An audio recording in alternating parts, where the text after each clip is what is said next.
Good afternoon, ladies and gentlemen. Welcome to the CBC U14 Basketball Tournament 2024. Coming to you live from CBC, we have St. Bernard's versus Watershed.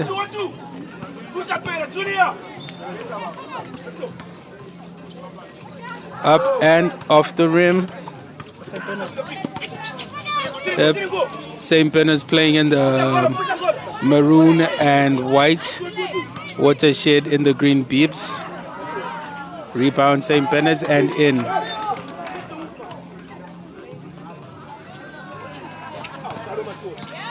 St. Bernard's leading 4-0.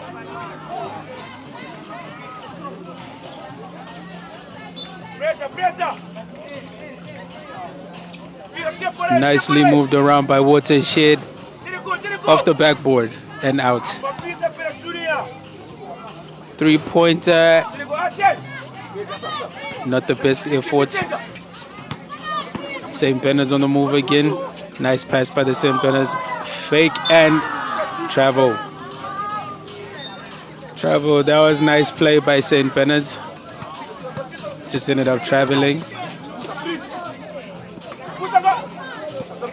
Stolen by St. Bernard's. Number 11 running the show. Point guard. Nice pass there, moving the ball in, swatted out by Watershed and in for St. Bernard's.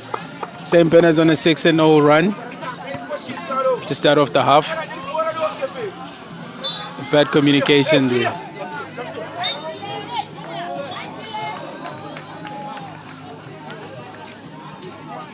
Quick player switch by Watershed.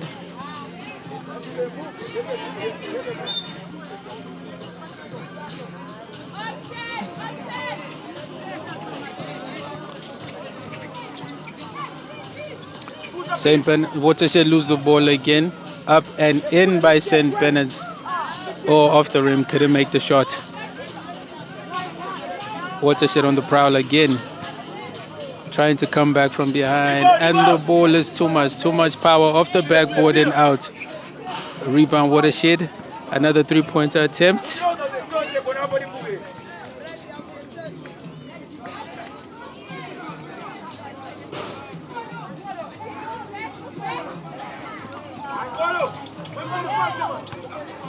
Ball lost by Watershed. Now CBC.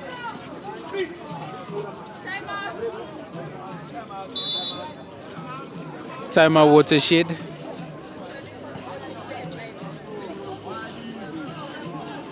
Welcome to the CBC Under-14 Basketball Tournament. St. Bernard's versus Watershed group stages. CBC leading. St. Bernard's, sorry, leading.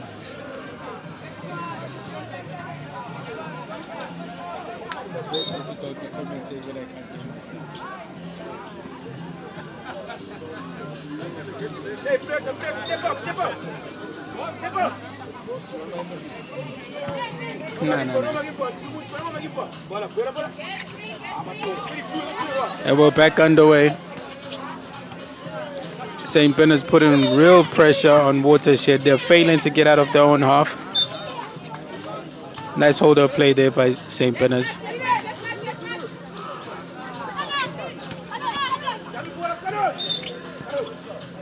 Ran into traffic there, the point guard, Carlos, number 11 for St. Bernard's. Defensive foul. 2 free throws for St. Bernard's. The first one is not any good. Second attempt for St. Bernard's. Off the rim and out.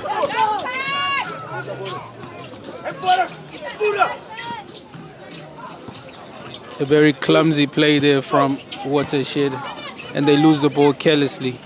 Both teams struggling to form some sort of cohesion with their passes.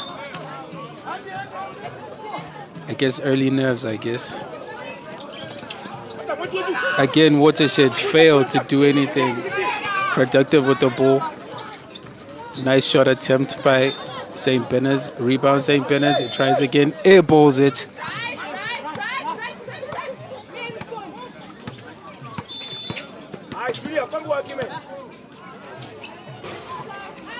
Off the backboard.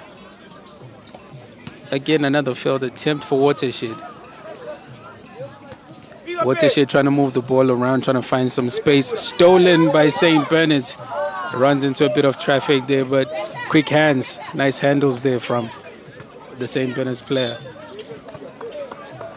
Defensive foul against Watershed. There's 2 free throws for St. Bernard's.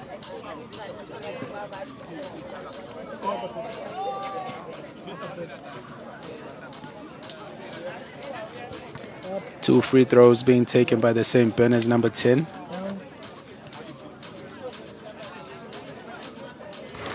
The first attempt is no good. Too much power on that one.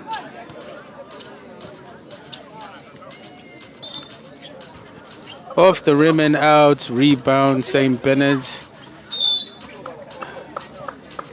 Another offensive foul against Watershed. Watershed really struggling in the opening stages of this game.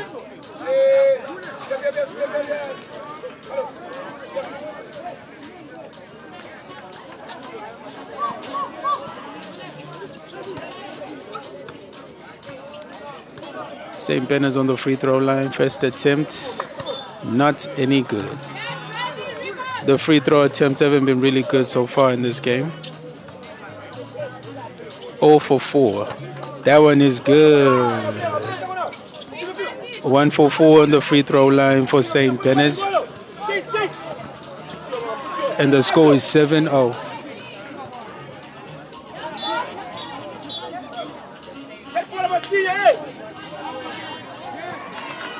St. Bernard's ball. Reckless there. Reckless ball handling there by St. Bernard's, but he manages to thread it through the traffic. Nice defense there by the Watershed player. Watershed ball. Almost caught him sleeping there. Nice defense from the St. Bernard's boy. As we make our way towards halftime on court 1, we have Watershed 0 and pressure coming in from both players, from both sides from both teams. And the action continues as well on court 2. St. Bernard's on the prowl again, tries to lay it up, but he runs into traffic. Good defensive play there by the Watershed players.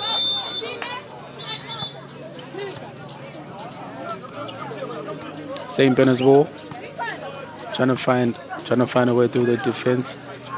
Nice pass.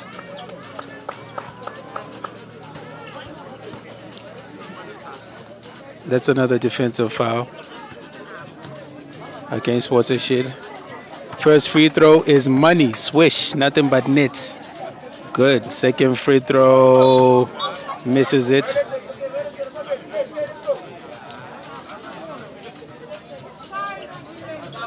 Watershed ball. And the switch for the Watershed boys. There's a new player coming in, sub. And the score is 8-0 in favor of St. Bernard's.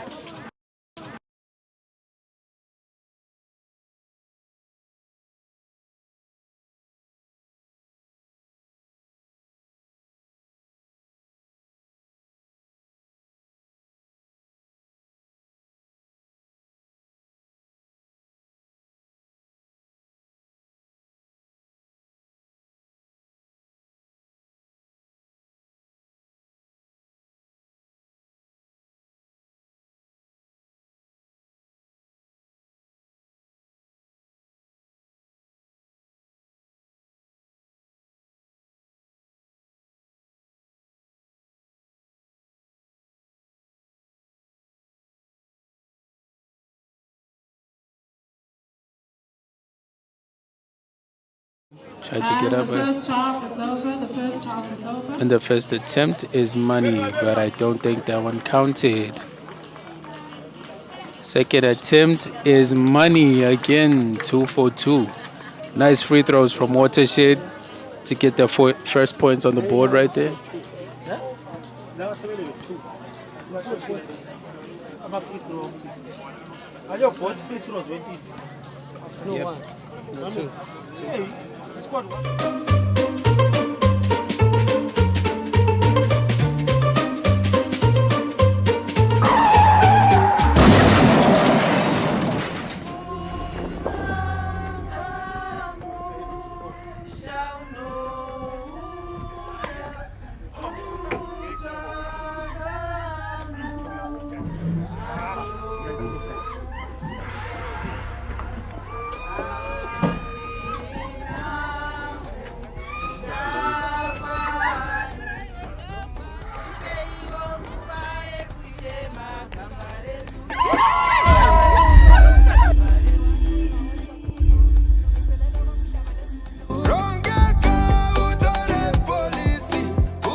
Okay, we're back underway for the second half. Welcome to the CBC Under-14 Basketball Tournament 2024.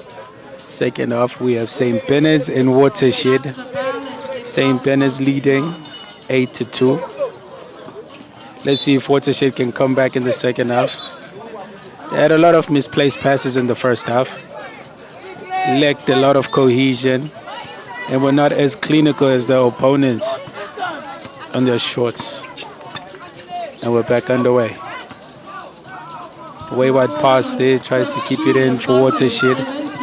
Ball stolen by St. Bernard's. And the man is free, airballs it, gets the rebound, fails to put it in. That was a woeful attempt by St. Bernard's. Something we haven't seen too much of them today, this afternoon. Nice rebound there by Watershed. Trying to come back into the game quick and early. Nice hold-up play there. Tries an attempt. Jump shot was not any good. St. Bernard's on the attack again. There's a player open in the key. Loses the ball. Another wayward pass from Watershed. Yesterday I player is open and free in the key. Tries to lay it in. Fails again. Field goal percentage isn't good for St. Bernard's in the second half. These players are being very reckless and being very rushed. They're lacking a lot of composure, taking shots that they don't have any chance of making. Second free throw attempt for St. Bernard's. The first one was no good.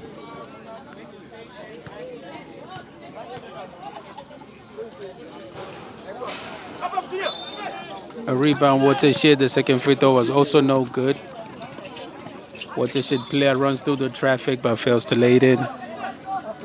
Traffic tries the three-pointer and off the rim and out. A rebound, St. Bernard's on the attack. Should have passed it. Rebound, St. Bernard's. Moving the ball around, trying to find some space for a shot.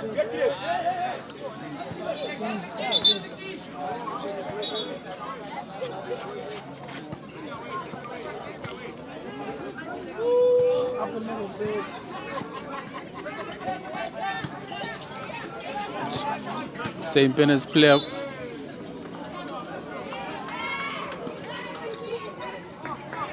foul, Watershed. The ball is St. Bernard's. So much traffic in the key, they just can't seem to find a way to unlock this defense in the second half. St. Bernard's, that is.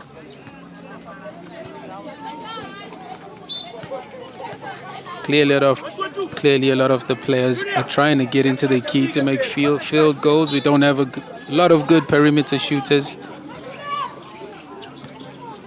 We need some Steph Currys in this.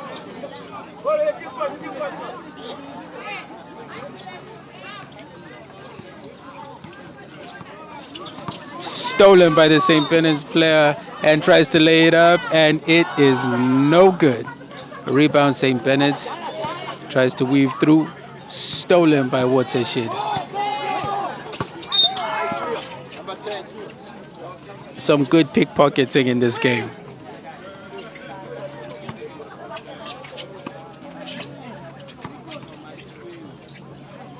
Three-pointer attempt, no good from Watershed. Speeding through his nice bank shot, but failed to hit the target.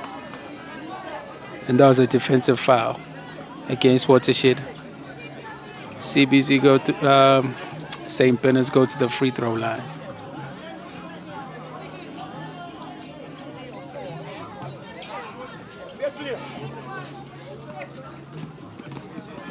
And number 10 seems to be struggling with an injury from the first half. He's been one of their more explosive players. Let's see what they can do without him on the court. First free throw attempt is no good. Second free throw attempt for St. Bernard's. And the shot is money. Shot is money.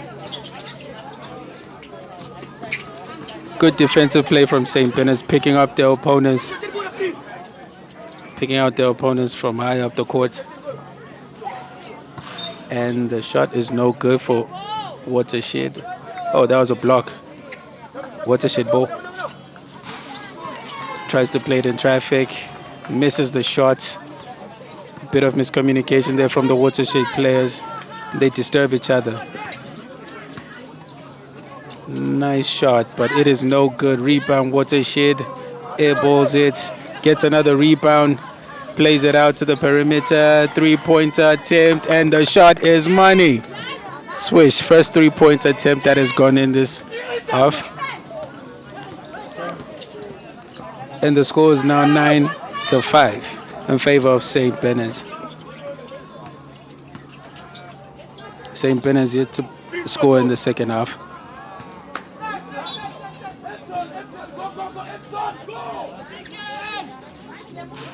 Nice pass from this Watershed player, but mishandles it. The opponent mishandles it. Tries to lay it in, but I felt like that was a rush short. Could have taken his time. He had another player coming in. I think both sides are lacking a bit of composure right now.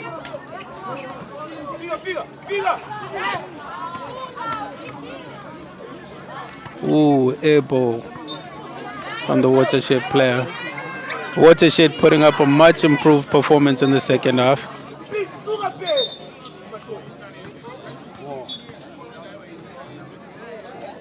I think that was a travel call.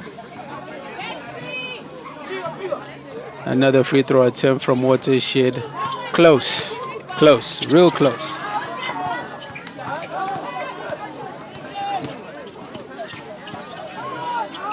Another ball stolen. St. Bennett's with the short rebound. Nice pump fake and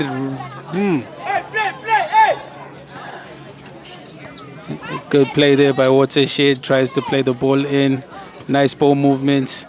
Tries a shot and it is money. A very unconventional jump shot there, but yeah, it worked.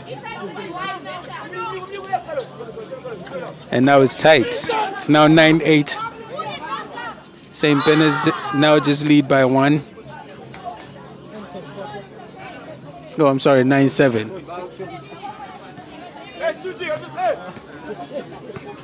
Just a field goal behind now, Watershed.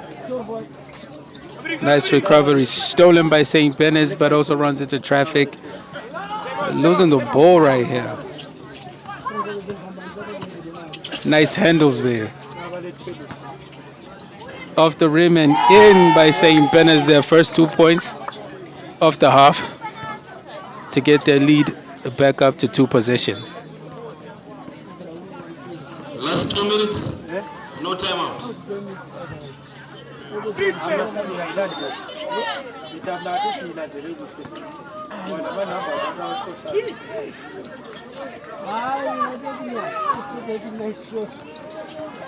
Finds the open player in the key. St. Bennett's ball. Tries the jump shot and it is out. Rebound St. Bennett's. Still can't get it in. Watershed trying to get back into the game. They're very close, but also time is running out. Don't have that much time left. Nice defense from Watershed, picking up his opponent from the halfway line there. Nice ball movement from St. Bennett's to find the open player. It is rim and out.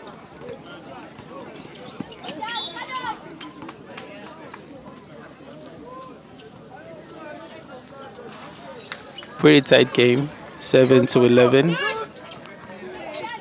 Two possession game right now. Free throw attempt from Watershed and it is no good. Off the backboard and out. Moving the ball nicely again. Watershed airballs it. Really trying to come back into the game. Showing good intent. Oh, ball stolen by Watershed. Unconventional jump shot there by the little man. Worked last time, but didn't work that time. Watershed showing a really improved performance in the second half. Really putting the pressure on St. Bennett's. They're failing to get out of their own key.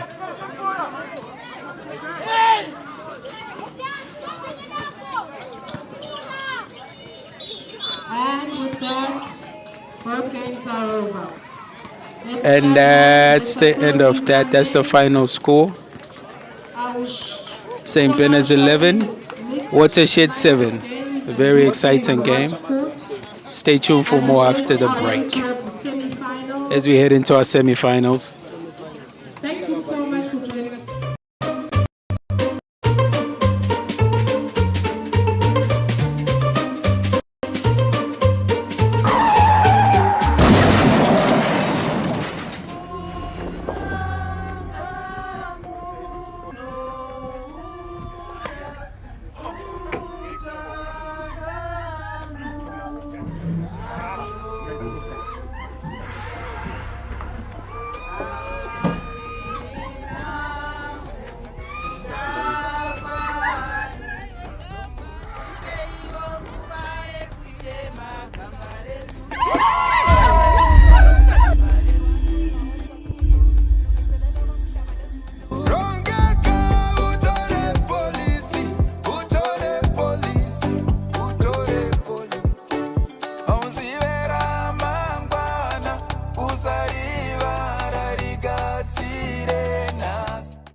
Welcome back to the CBC Under-14 Basketball Tournament 2024, and we are now in the last 8, the quarterfinals.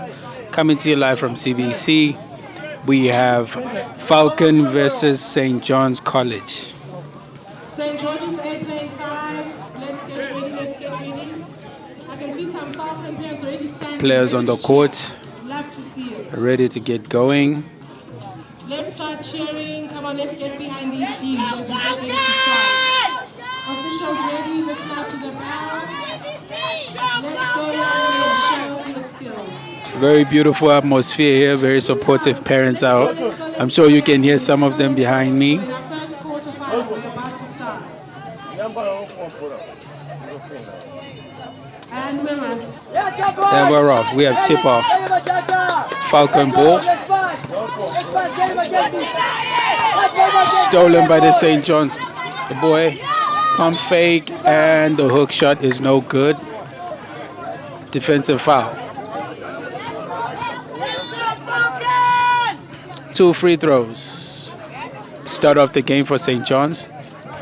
First free throw is no good. Off the backboard, off the rim, and out. Away, boys, away. Second attempt is no good.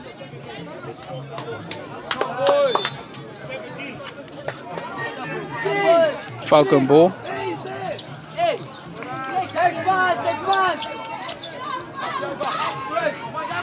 Nice ball movement to find the open man there, but the shot is no good. A rebound, St. John's. Let's go, boys. Ooh, the layup, just nice rebound and in for St. John's, putting up the first points on the board. Stolen by St. John's again. Lapse of concentration, found the open man and in. 2 quick field goals there by St. John's. And a foul. And one.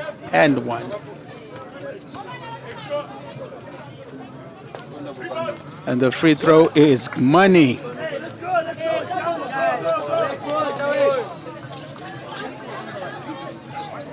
Five and no run for St. John's to start off the game.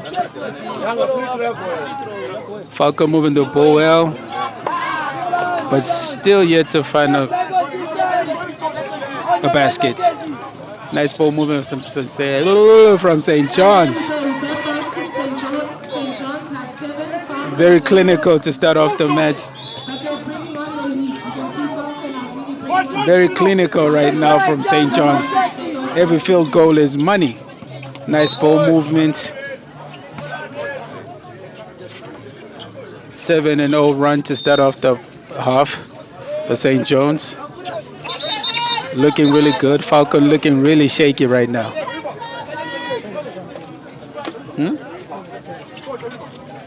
The defending champs are looking real shaky right now. They're looking funny in the light. Oh, I mean, sorry, St. John's are the defending champions and they're playing like it. They're playing like the defending champions that they are.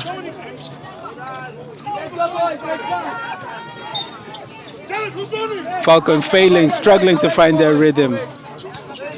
St. John's are not giving them any breathing room, and another field goal made. 9-0 run to start off the half. Can Falcon recover? Can they calm their nerves to come back into the game? Ooh, nice floater there by the St. John's number 16. Timeout, Falcon. Timeout, Falcon. Ooh, that was a sweet floater from the St. John's number 16. Beautiful gameplay right there. Now it's hotting up. You can tell that we're in the last 8.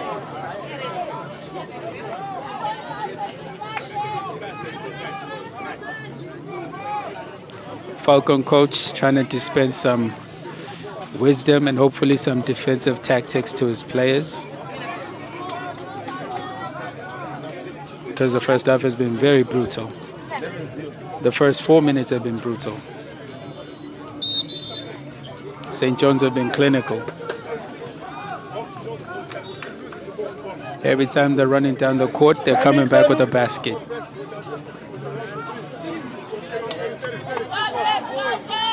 The players are back on the court.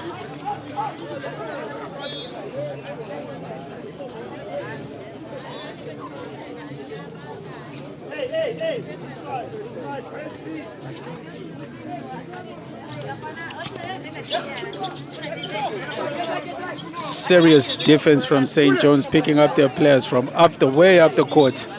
Falcon cannot find some breathing space here.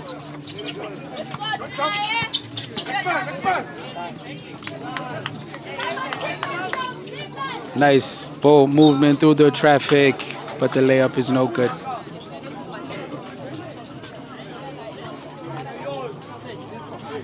Foul to Falcon, and they go to the free throw line. First attempt, no good.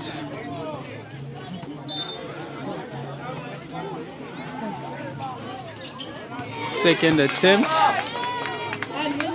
and they have their first basket on the board. 11, St. John's 11, Falcon 1. Nice defense there from Falcon. Oh, that was a defensive foul. St. John's go to the free throw line. These boys are aggressive. Every time they come down the court, it looks like a basket. And the first attempt is not good. Second attempt is also not good. Rebound Falcon. Moving it up the court real fast. I think we need a little something to keep cheering. Please can we make our way down to our team station? Travel cold there on Falcon. St. John's ball. Moving it up the court. Nice layup there by the number 60. Ball stolen by St. John's, fails to make the shot. Oh, defensive foul.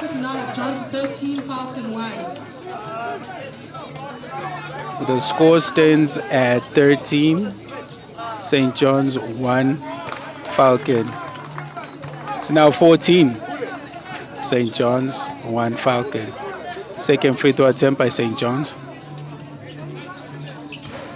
And it is no good. Rebound, St. John's. Falcon are being out-rebounded right now. They're failing to get any meaningful position. Stolen by Falcon.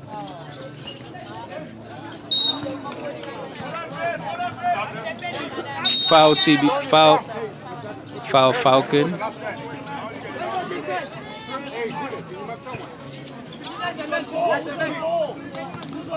St. John's moving up the court.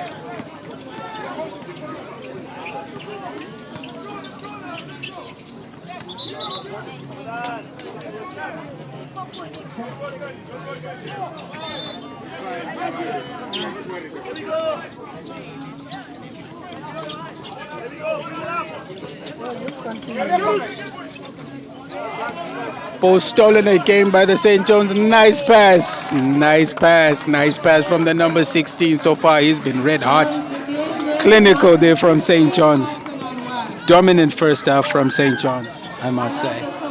Another air ball from Falcon and the ball is out. Oh no, it was.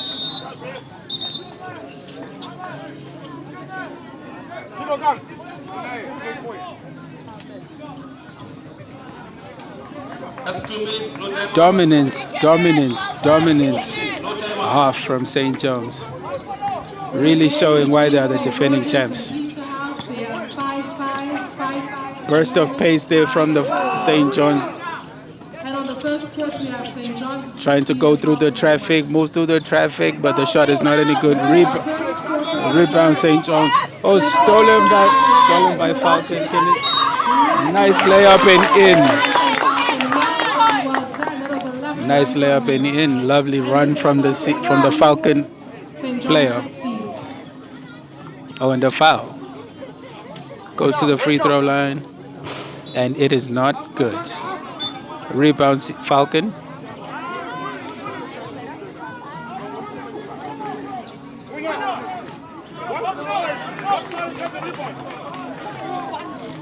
Free throw Falcon. Off the backboard and in. Second attempt not good. Rebound St. John's.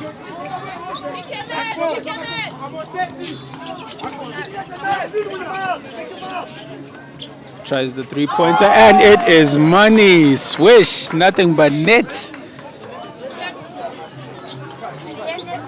St. John's really running away with the game right now. Falcon trying their best, but they haven't been as clinical as they need to be if they're going to make this game a competitive one. Woo! Nice back pass into the key, but the player unable to control it. Jump ball. Possession. Mid-range jumper, nails, swatted away right there. Nice block there from the Falcon player. Oh.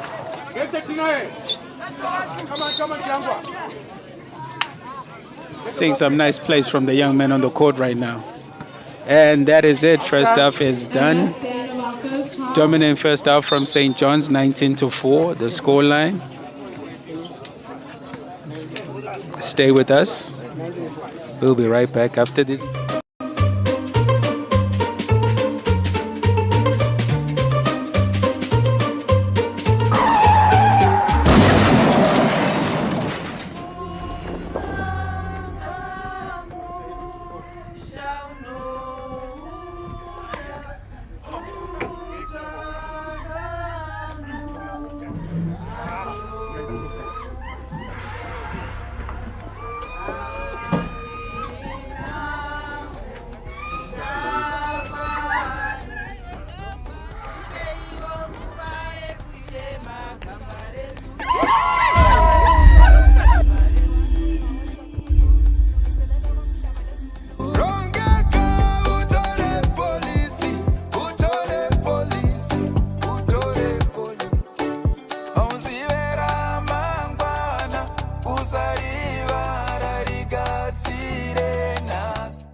And we are back for the second half.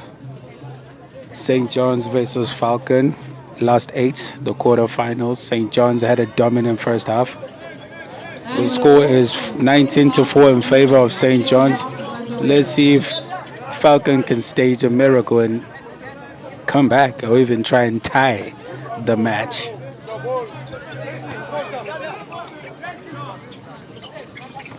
Moving the ball well to start off the half, and the shot is good. First made field goal of the half goes to Falcon. St. John's are back on the attack. And the score stands at 19-6 in favor of St. John's. Second quarterfinals, and St. Bernard's and Saints get ready.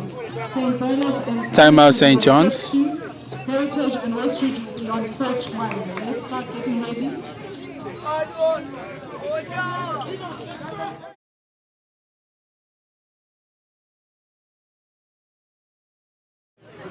Coach. St. John's coach doesn't seem very happy about some of the shot choices that his players have been making. Timing.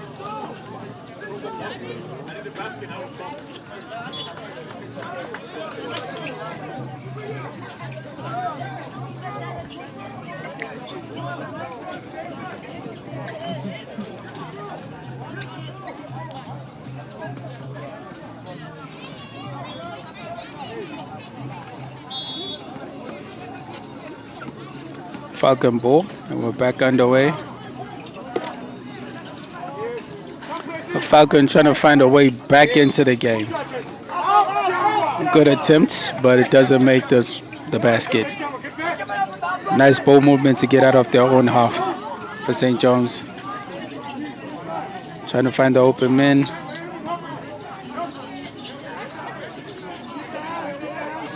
Nice ball movement and patience from the St. John's players. Into the key and tries the layup. It is no good. Good defensive play there from Falcon.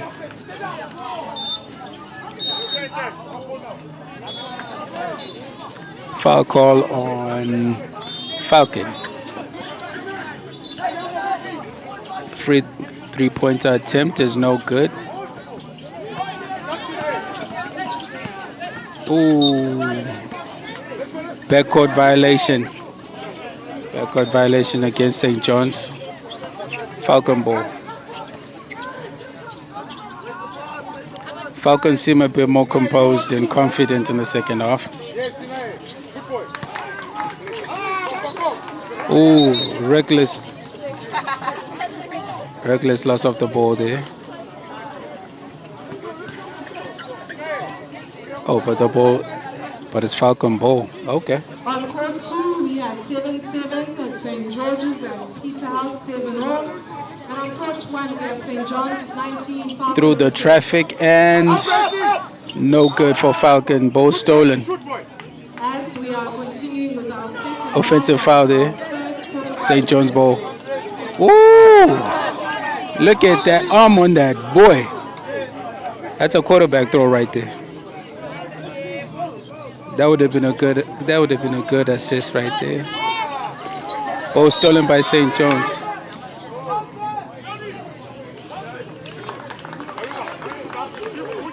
Another backcourt violation by St. John's. Falcon ball.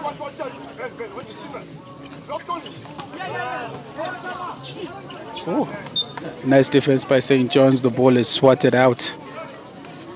Falcon ball. Three-point attempt was no good. Airballed it. St. John's trying to get into the rhythm that they were in the first half. Still yet to make a mark on the board.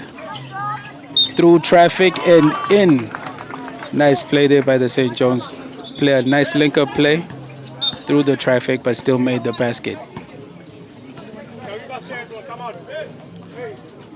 Timeout.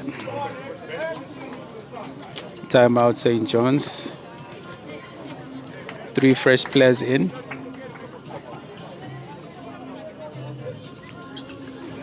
And 1, the shot is good. Shot is good for St. John's. And the scoreline is 22-6 in favor of St. John's. Falcon really struggling. We have a score of St. John's with 22, Falcon with 6. 4 minutes 46 left on the clock.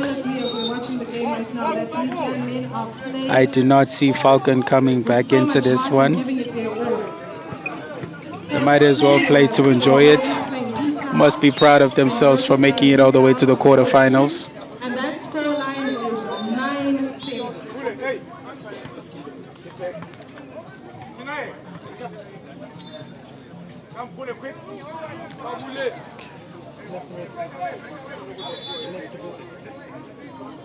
First free throw attempt for Falcon is no good.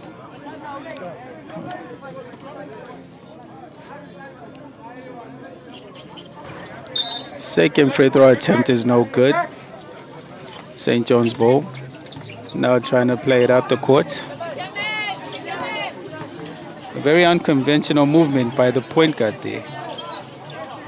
Almost looks like he's limping. Another basket for St. John's, making it 24-6 in favor of St. John's.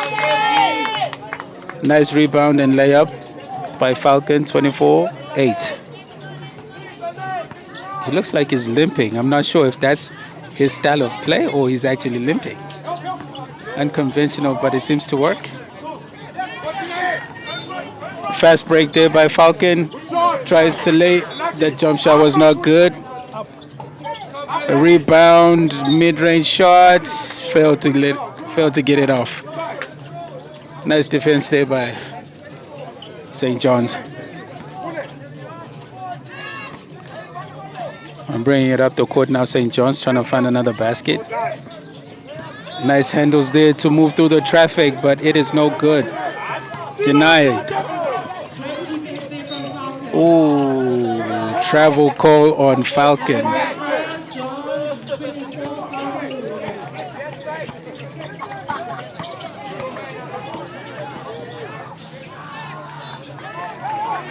Ooh.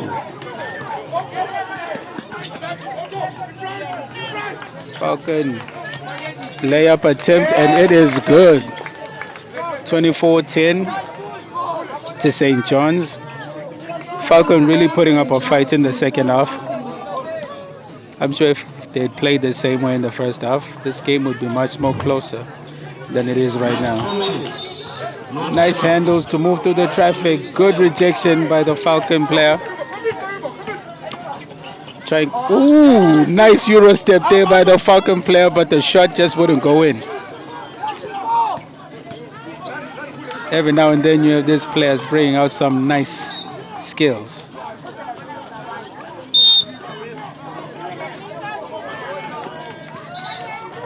Timeout Falcon. Bring in some fresh players. 3 fresh players.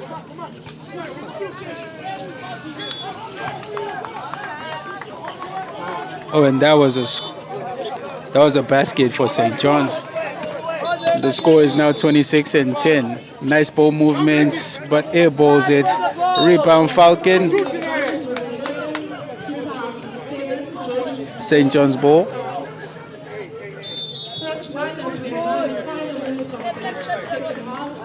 Just under a minute left in the game, and the score is 26-10 in favor of St. John's. It was always going to be a gigantic task for Falcon to come back after that brutal first half. David versus Goliath today. And today Goliath seems to have managed to maneuver his way around the stone. Because the underdogs were underdogged. Or whatever the saying goes.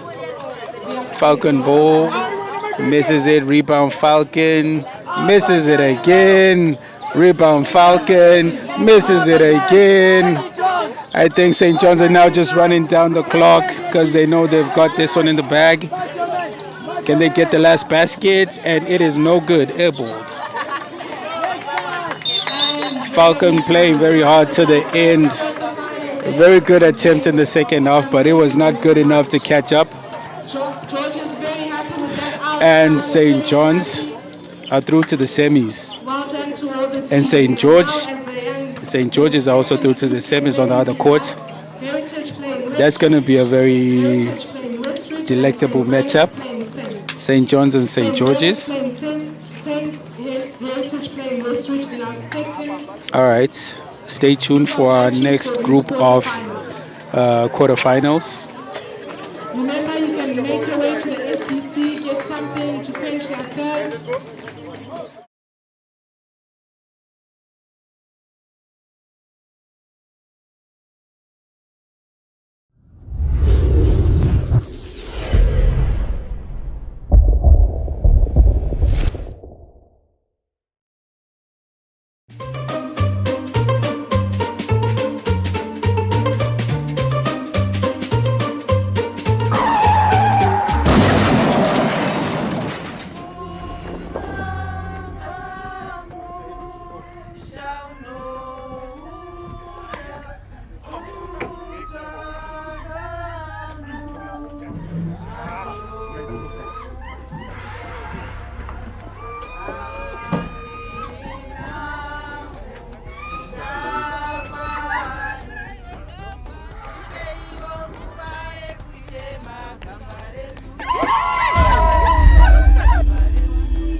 And welcome back to the Under 14 CBC Basketball Tournament 2024.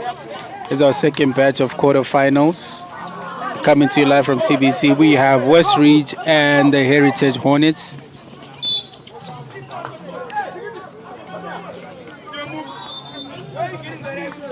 So far, it is 2-0 in favor of Heritage Hornets.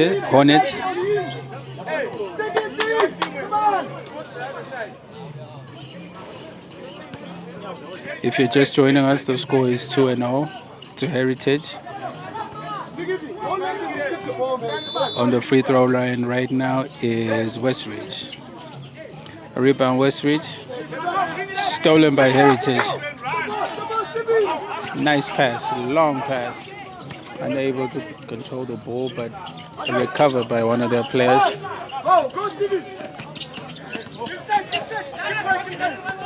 Nice handles to go through the traffic and in for Heritage. Nice play there for the Heritage number 3.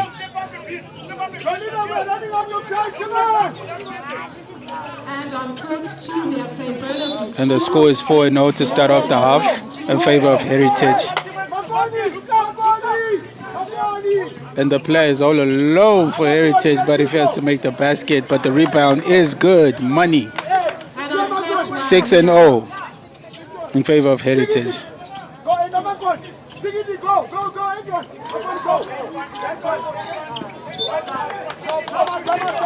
Oh.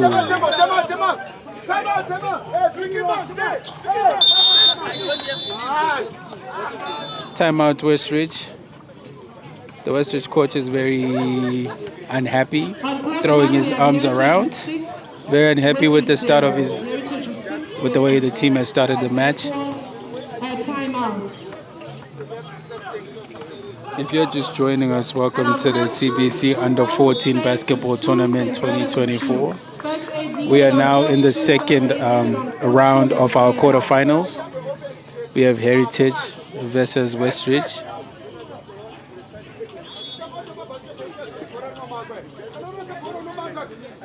And the score stands at 6-0 in favor of Heritage.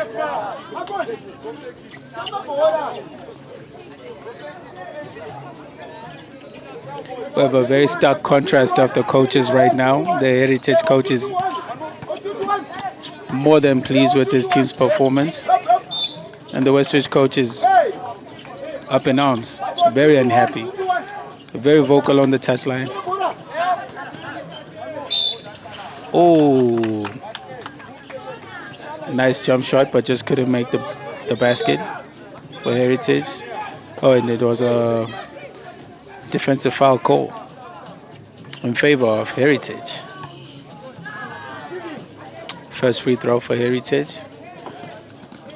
Unconventional free throw shot, and he misses it.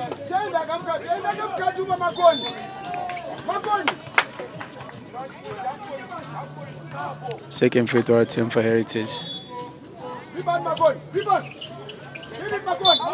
A rebound Heritage. And no baskets.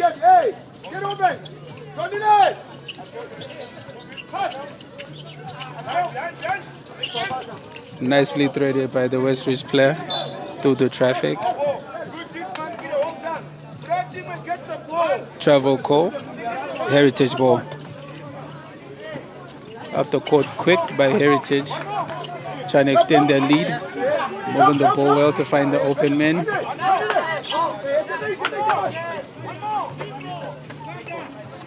Three-pointer attempt, and it is not good. Rebound is no good, swatted out by Westridge. Turnover. Turnover by Heritage. Westridge ball. That was a reckless bit of play. Oh, it seems the player didn't hear the ref's whistle.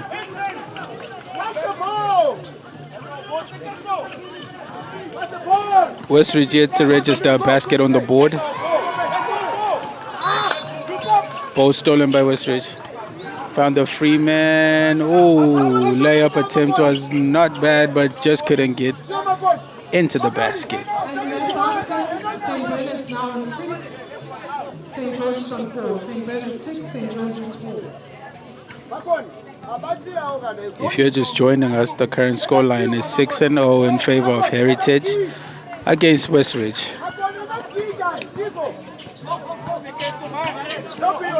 Nice handles to weave through the traffic. Nice attempt by the Heritage number 2. But ran into a wall there. Unfortunately, that's a defensive rebound. Heritage go to the free throw line. First free throw attempt is no good. Second free throw attempt is no good. Rebound Heritage. Hustle play there. Tries to get it up and away, but foul against Heritage. Very tenacious player. And he's the smallest player on the court. Very tenacious, very aggressive. Timeout Heritage. Just a little over 3 minutes left in the half. Heritage leads 6-0.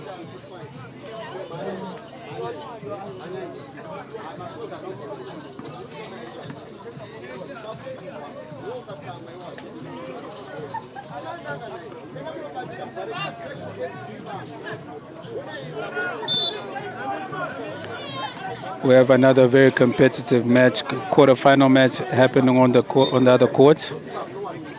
St. George's versus St. Bennett's. And the scoreline on that one is 6-4 in favor of St. Bennett's. And we are back underway. Heritage free throw attempt. First one is money. First one is money. Second free throw attempt is no good. And rebound, Westridge tries to play it up the court fast. But the player fails to handle the ball well and loses it. Westridge ball.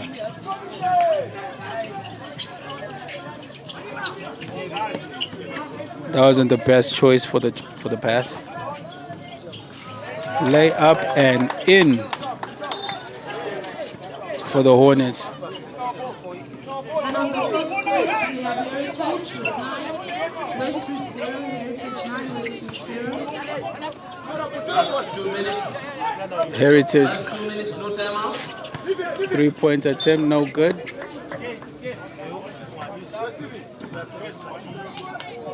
But so far the Heritage Hornets have been more aggressive, putting up more shots, taking more risks, driving up the court.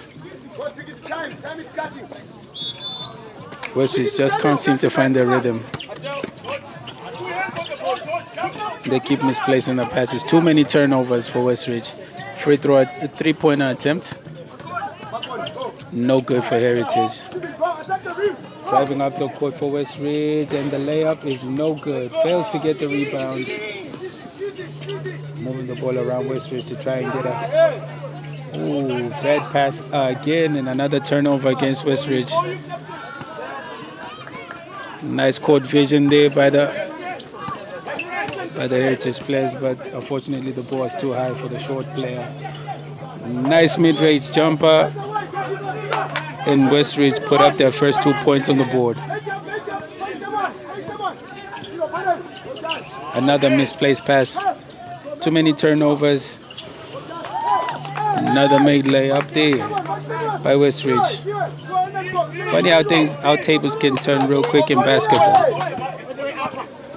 And now we have scores 9-4 and 1 against Westridge, and 1 for the Heritage Hornets. As we get into the last few seconds of the first half, we have Heritage with 11, Westridge 4. Will the Heritage Hornets make the free throw? It is good, making it a 3-point play. And with that free throw, Heritage are now 12. And the score is now 12-4. Another misplaced pass, another turnover.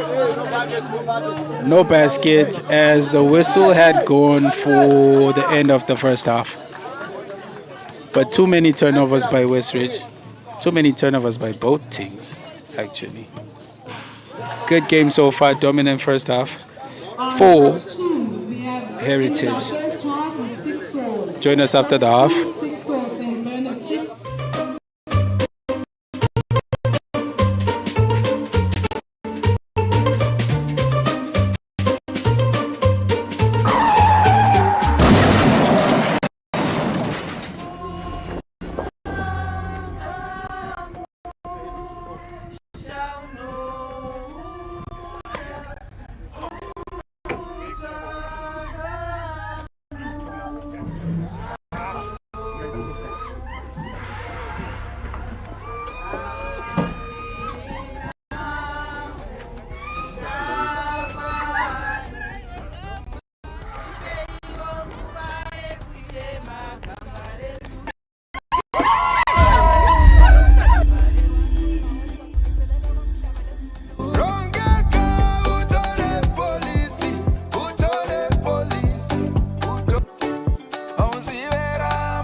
Welcome, when we have tip-off, welcome back to the second half of the quarterfinals, of the second batch of quarterfinals.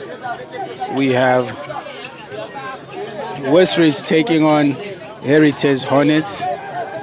And the scoreline stands at 12-4 in favor of the Heritage Hornets. Let's see if Westridge can come back into the game in the second half. Starting off very aggressive, trying to find the basket to get them closer to Heritage. It's not a really big gap. If they can find a bit of cohesion, and build up on their chemistry and not force too many turnovers, they'll be back in the game. Nice rejection there by Westridge. Unfortunately, it was a foul. Heritage go to the free throw line. And the first free throw attempt is no good. Second free throw attempt for Heritage. And it is money, nothing but net. Heritage moved to 13. Westridge still stuck on 4. Nice play by Heritage to get into the key, but unfortunately the player can't make the basket. Nice court vision, but the ball is just too high for the Westridge number 9. Heritage ball.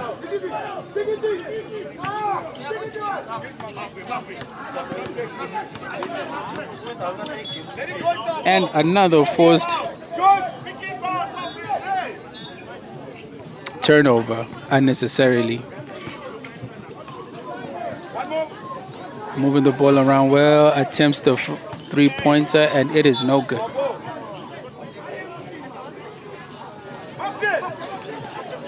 Heritage ball. A nice vision there.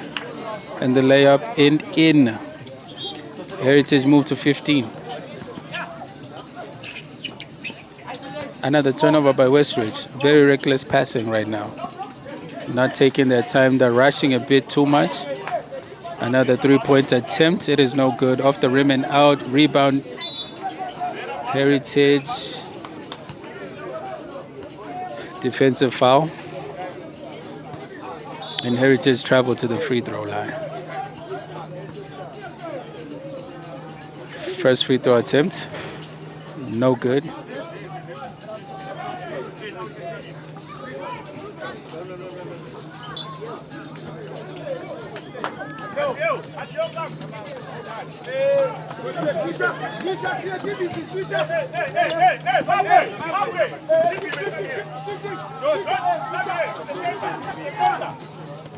Second free throw attempt for Heritage, and it is no good.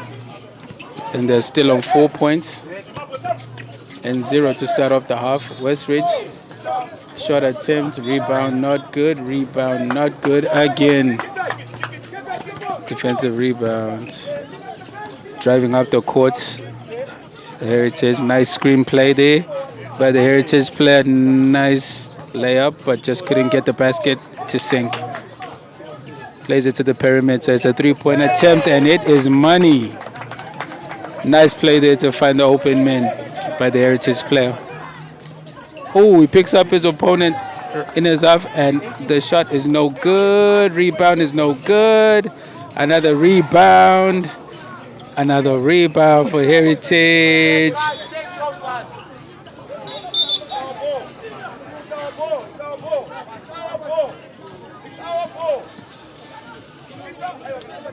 Heritage ball. A bit of a lapse of concentration right now from the Westridge players. They're not picking up their men and they're leaving them way too open. Floater. Not good by Heritage. Stolen by Heritage. Westridge ball.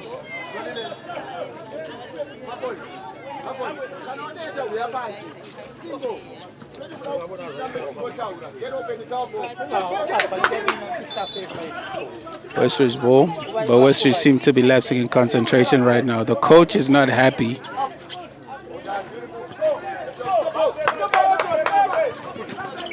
Two open men there for Heritage, but the player just couldn't find them. Nice play. Nice pass to find the open man. The ball just would not go in. Mid-range jumper, not good. Gets the rebound for Westridge. Nice pump fake, but still cannot get the basket to go in.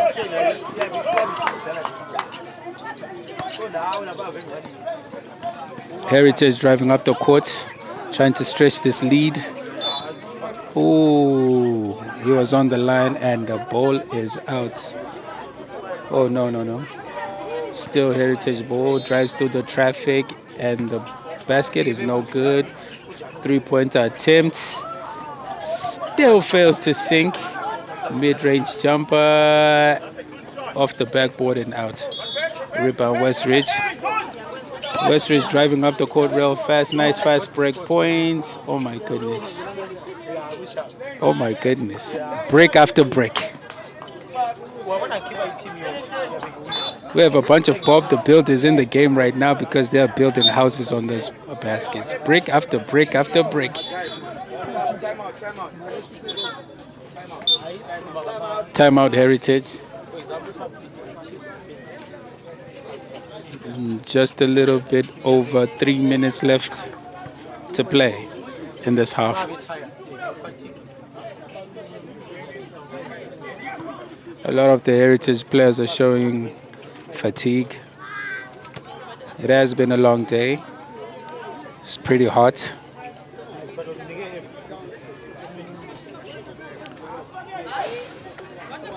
You do need a lot of stamina to make it through the tournament in these conditions.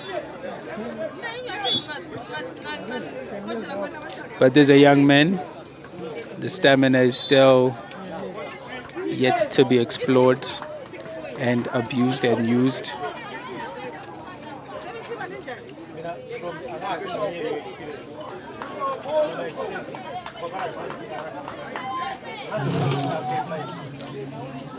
These young men can run all day. Oh, another turnover by the Hornets. Fast break by Westridge, lacked a bit of composure there. I don't know what he was rushing for. He had all the time in the world to make the basket. Okay, it's getting a bit testy on the court there between the two players, between the two opposing players. Funny enough, they have the same sneakers on. Interesting. Oh, stepped on the line there. Hornets ball. As it stands right now, Heritage are going through to the semis. Three-point attempt, airballs it, loses it again. So many, the issue we spoke about in the first half, too many turnovers. Too many turnovers by Westridge. And it's not helping their cause. A lot of tired legs. A lot of tired legs on the court. A lot of tired hands also.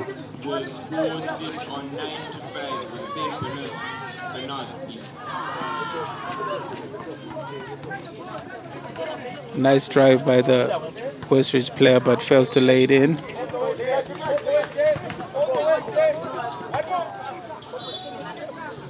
Coast to coast.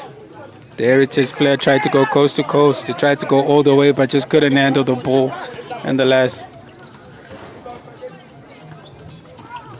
rebound, Heritage. Nice play to find the open man. Moving the ball around. Another turnover. It's so unfortunate that both these players haven't been the most clinical, but the turnovers have been just insane.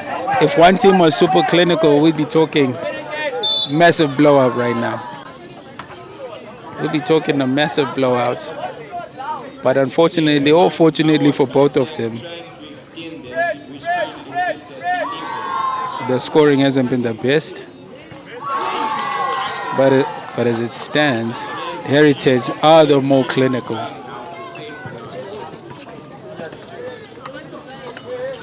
Because it's now 18-4 in favor of Heritage. Actually, it's now 20-4 for Heritage. It's now 22-4 for Heritage.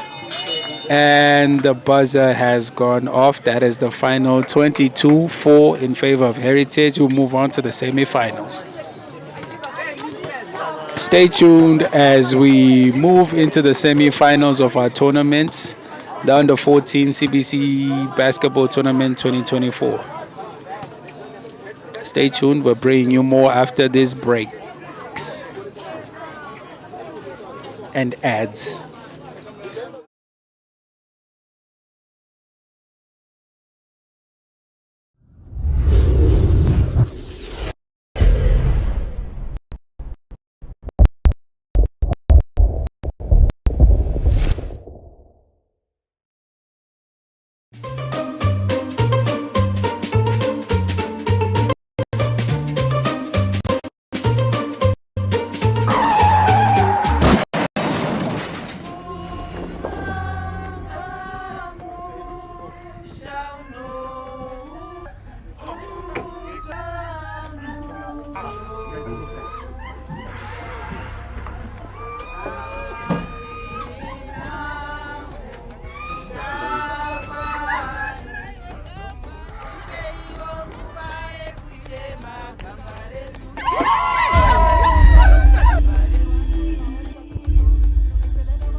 That's a great game. Out here, George's versus John's semi-finals. Yeah, it should be an interesting game, a battle of the Saints here. And we are set out to watch a very intriguing match between two evenly matched sides who have been doing really well in terms of defense. George's and wins the attack. chip, but George is already on the attack.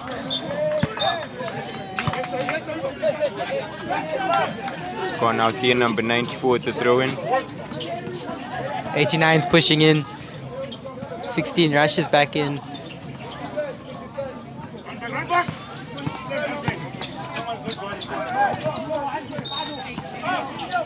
It's a great turnover there from George's.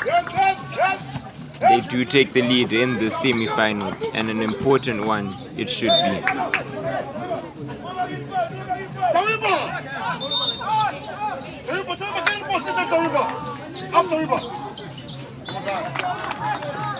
Johns quickly responds to equalize the score. Johns with a quick turnover. Number 30 tries it. It's onto the board. They try the 3. Off the board again.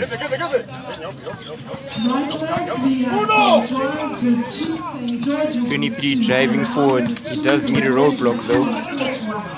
He's forced into the corner. One pushes in. It's off the rim. 30 is on the counter-attack. Passes to 94, but it's gone out. It's been some end-to-end play here already. A really interesting game. The scores are level 2-all between the two sides.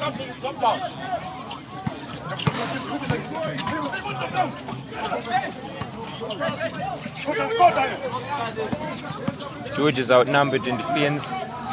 They do get back though.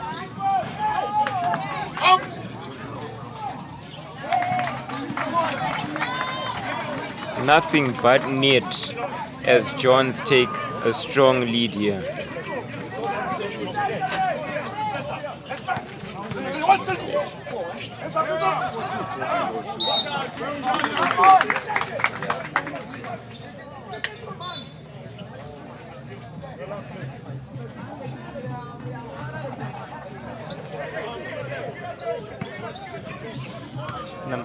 Number 12 steps up to take a free throw after being fouled.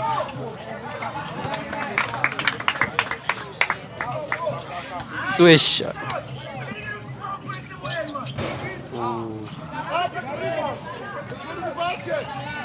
George is still applying pressure here.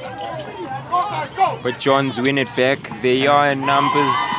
The pass is behind. Loss of possession. And Georges is back on the attack.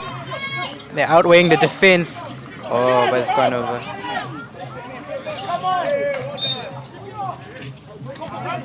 Down! 59 to 94. 94 is driving. 94 the layup. That is clean from number 94. What a counter from St. John's to extend their lead here.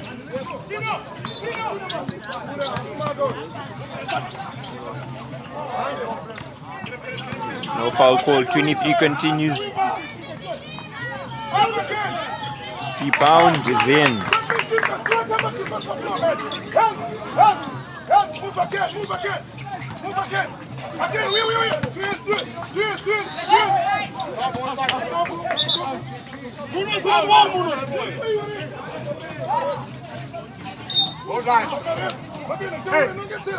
It's quite a close scoreline here, with both teams at it with each other. Johns is taking the lead by 1 point.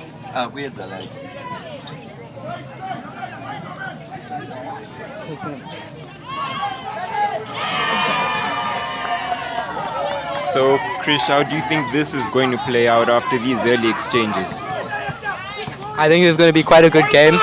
It looks like Johns is beating them in the defense and in the offense, but overall it's quite a strong game by both sides.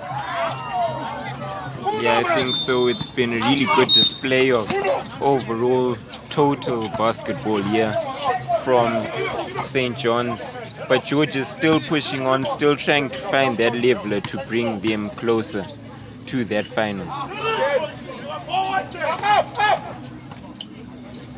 Ooh, and there they do it. taking the lead by 1 point, 7-6. Double. Move again.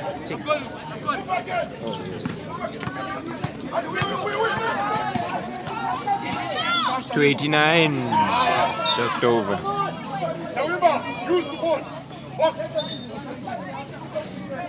Let's go. Johns really have been fluid in their attacks, but they're failing to find that cutting edge. But they do find it there. Splash, nothing but net. Get those rebounds. Come back here. Hey, come back. I need it. Overall, amazing work by Johns. And now winning a foul can bring the lead up by 1 more point. Here's number 59 with the free throw. Unable to do it by the rebound. Unable to get the rebound, but close attempt.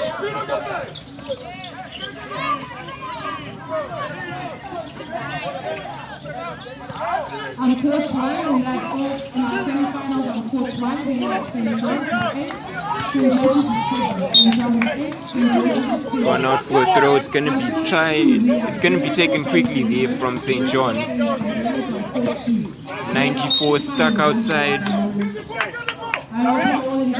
And it is a turnover. It's going to be George's now. And please remember, if you need something to drink, something to refresh your thirst, please do make your way to the SBC. Great defense by Johns. Bit of a lapse of communication there. It seemed as if the forwards weren't really prepared for that attack.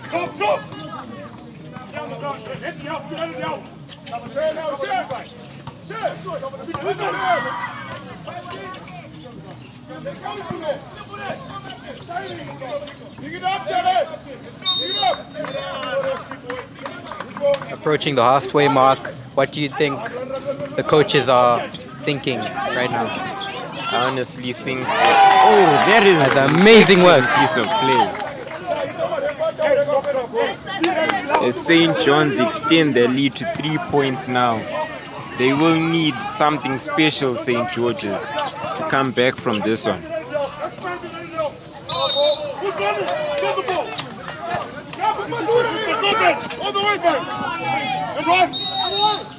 Number 94 with a beautiful layup.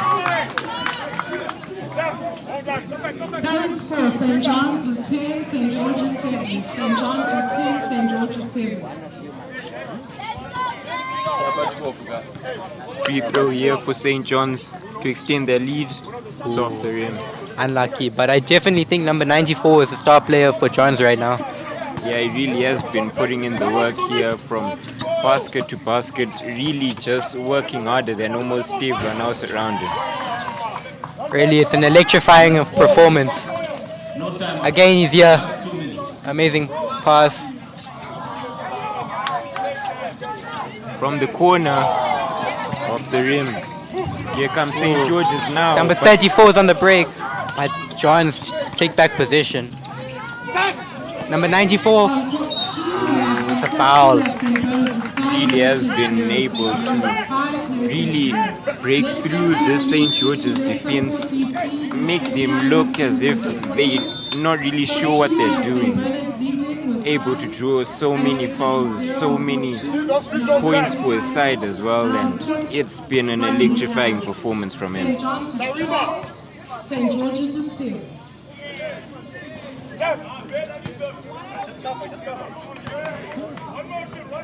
Hey, look, there's nothing. Run back. Run back, guy. Move.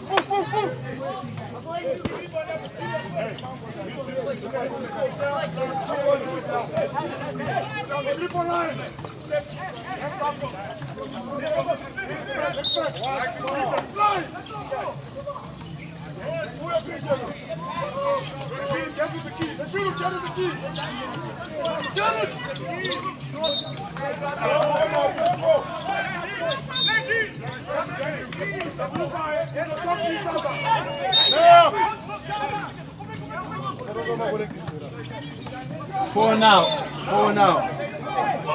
Collective, both teams now. Player. In the last 25 seconds of the play, Georges are looking strong in the attack, trying to make up some ground. Oh, but Johns turns over the possession.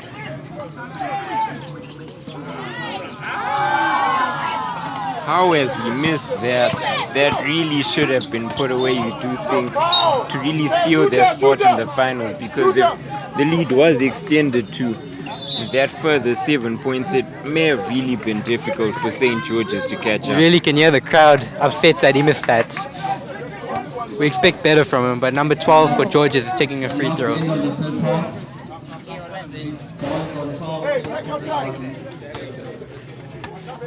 Yeah, you can see the coach, though, he is encouraging him, making sure that he does spur on in his efforts.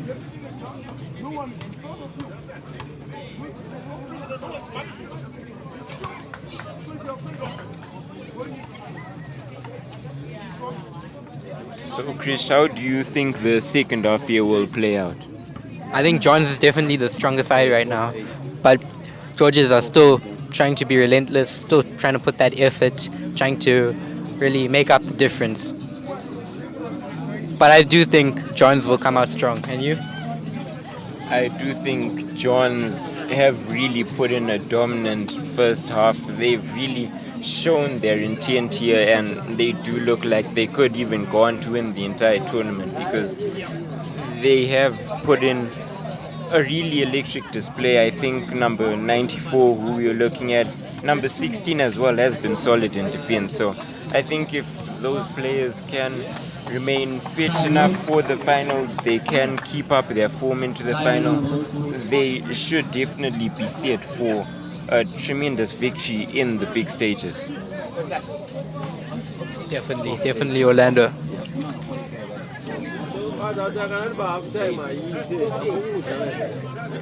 I think the coach is trying to improve the shooting and the end product of each of the players.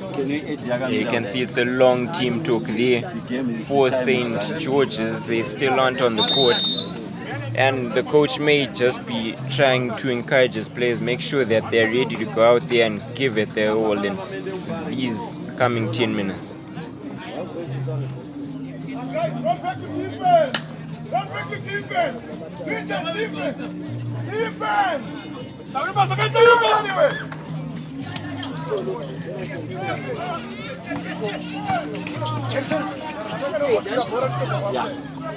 Fumble there. Here comes their number 94 again, driving forward. It's over to the shooting guard, who drives in back to 94.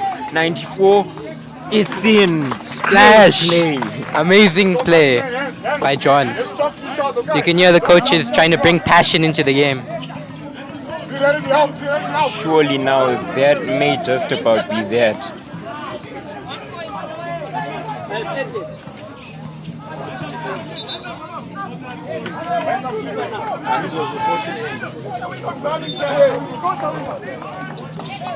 '89. Number 89 is looking even more arduous for St. John's to make a comeback.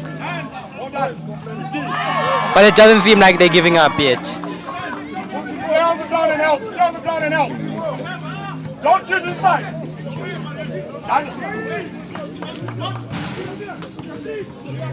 St. George is really just struggling to find that cutting edge, and their defense is all over the place. It's over to 94. Can he do it? Yes, he can.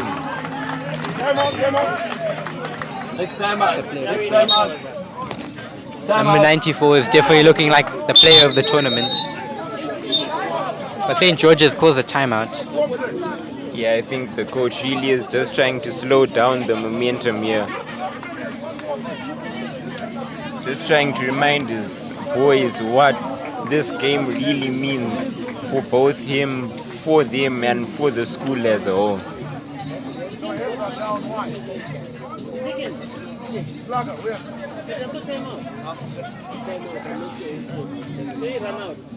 With the scores at 18-8, do you think that St. George's stand any chance here of launching a comeback?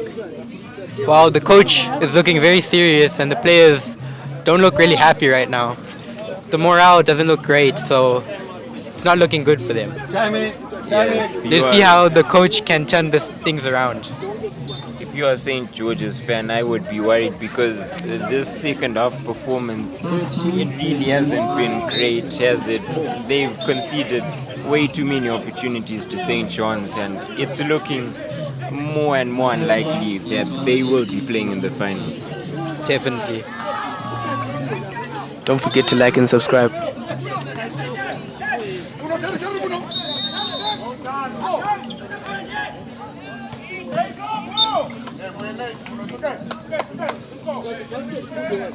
No basket. That's against violence. Down the ground. Hands up.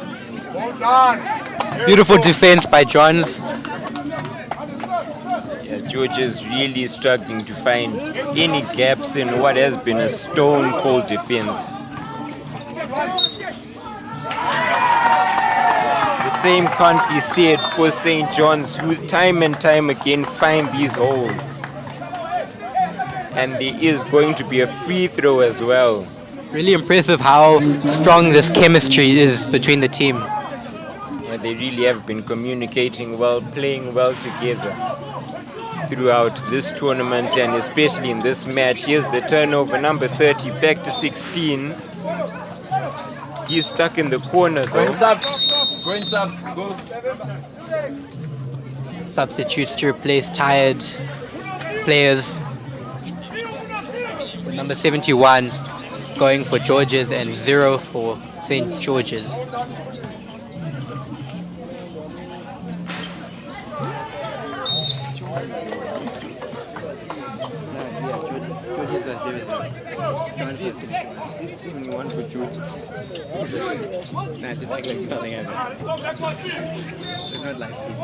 George is on the attack now, but John's really organizing their defense well. Will they find any gaps here?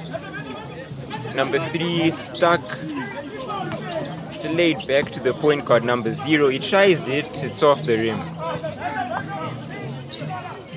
The rebound can't be converted.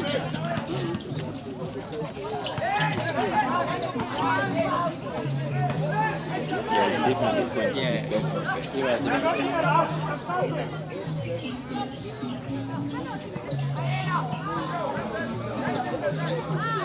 Number 2.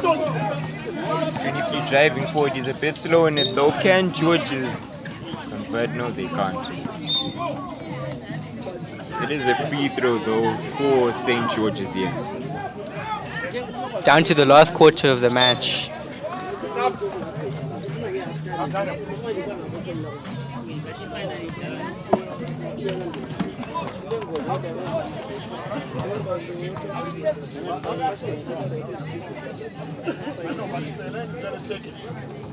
Check what the defense is giving. Here comes 94 again. The layup is blocked and it is going to be a free throw.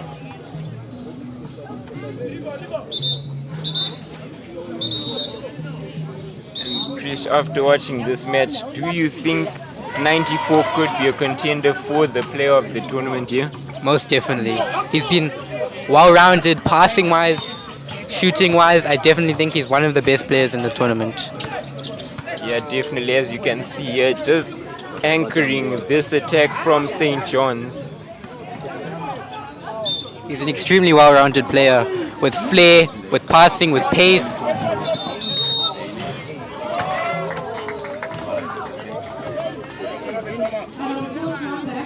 Number 6. Timeout. A timeout being called. And why do you think this timeout was called, Chris? I definitely think the coach wants to make them feel like they are able to do this in the last 3 minutes. The coach wants to show that they are able to play the best they can without worrying about other people. Yeah, it could definitely just be a reminder for them to keep on working until the final minutes, even if their lead does look very comfortable, as anything really can happen in this beautiful sport.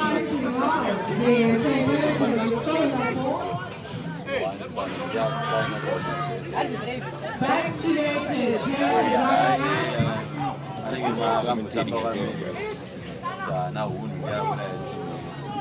so focus on these young men. Heritage and Free throw here to be taken by the Georges number 1. Really trying to change the momentum, but it's unable to do so. 16 with a wonderful roll. 94 is open. Cuts in. And even after his piece of skill, he's unable to connect that layup.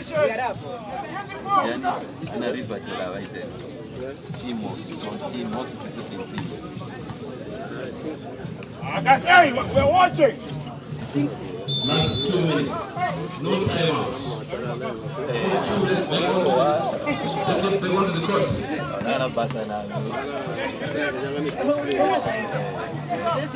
Georges must really be frustrated here. They carry on trying and trying, but can't find it. But Finally they do!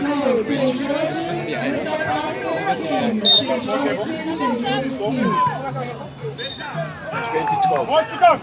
12-20. Yeah, 12-20. Yeah, 12-20. Another substitute to try.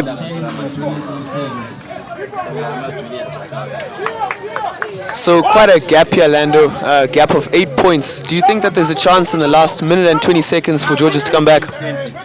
I honestly think that Georges will need something extremely special here to come back. They have been trying and trying, but they haven't been able to find that cutting edge for so long, and I doubt they may be able to now. But anything really can happen, and St. John's just have to keep on working hard here. 16 with the turnover, though. Here he comes, 16 to close it out. Oh, he's missed the layup.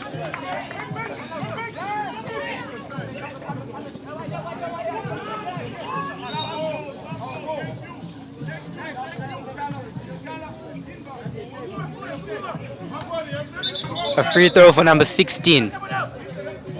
This could change everything. It could close it out for St. John's.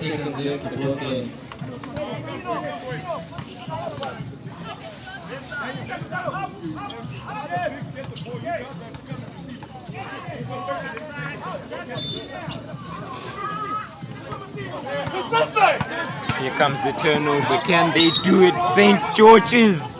It's in. It's an amazing layup.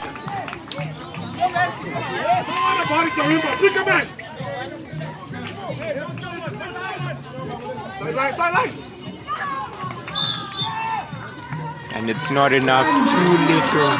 Too late. And St. John's into the finals. The kings of the Saints. It's St. John's. Take the victory.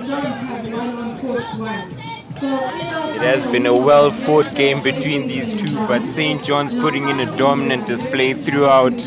And Krish, what do you think about this match that we've just What an witnessed? amazing match. I think maybe one of the best of the whole tournament. Yeah, it has I'm been truly great. speechless about how amazing this match was. It has been incredible. We've seen amazing performances from many players on both sides, especially that number 94, that number 16 from St. John's, really just helping them close this game out completely. And we will see you again for the finals shortly between St. John's and St. Bernard's. St. Bernard's.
Zaganaka, Aywa, Zaganagana, Aywa, so we don't, so let us send him. Aywa, Jaruga, Bakuvira Besu, Mira Bandore, to Mira Bagao, Mira Bandore, to Mira Bagao, Zaganaka, Aywa, Zaganagana, Aywa, Nagakaranda Goods, Aujamira, Abajina Nogunets, Anabata Warikets, Bajina Nogumuts, Anabata Warikets, Zaganaka, Aywa, Zaganagana, Aywa, so we don't, so let us send him. Aywa, Jaruga, Bakuvira Besu, Mira Bandore, to Mira Bagao, Mira Bandore, to Mira Bagao, Zaganaka, Aywa, Zaganagana.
It's launched forward to 24. Number 24. It's definitely a shock, Orlando. We really thought that St. Bernard's was going to make it to the final. Yeah, so much so that I told all of you that St. Bernard's was in the final. But yeah, it really is a shock. It shows you that this honestly is a sport of pure magic. Don't you think so, Krish? Yeah, definitely. The sport is so unpredictable that it's really hard to choose a team to win. Yeah, at this rate, we could even see the dominant St. John's fall to Heritage.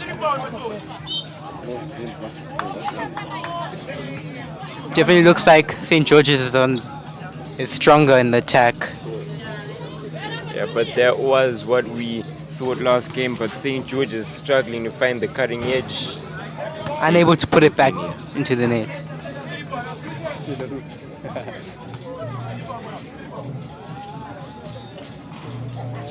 But number 0 finds a way.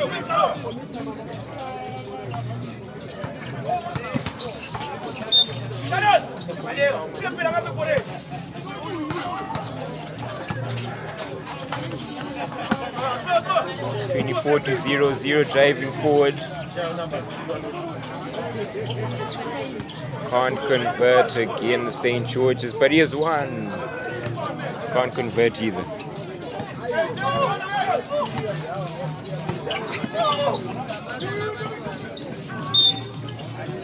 A real lapse in communication between number 11 and his teammate there, number 3.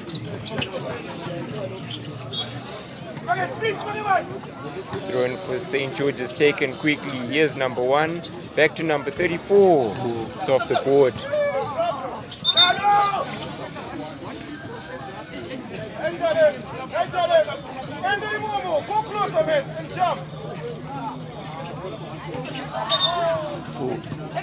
Number 24 is looking really strong in this game. Definitely creating a lot of chances. But Georges are struggling to put it and to increase the score.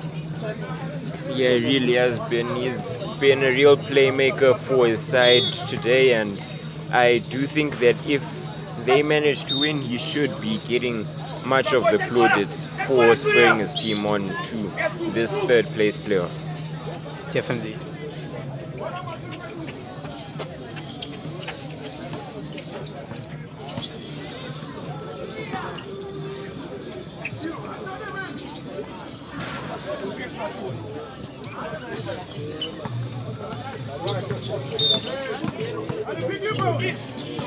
Trying to dribble, but maybe he should have passed instead.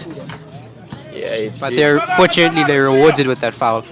He did look like he had some options there, but he thought he had the ability to go on his own.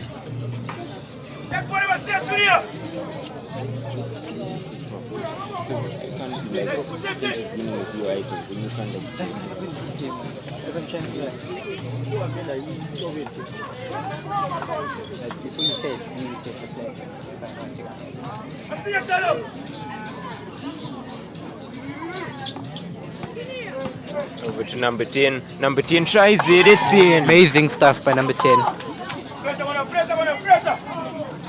St. Bernard's draw level in this game. Georges are trying to change this. They're trying to take back the lead. Played over to number 1. Number 0 tries it, and it finds its way in.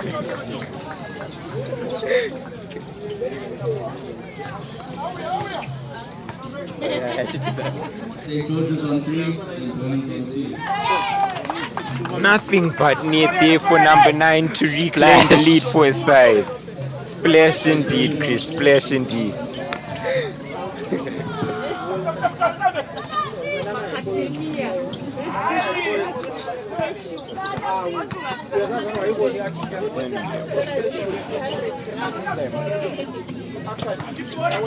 Beautiful interception by 34.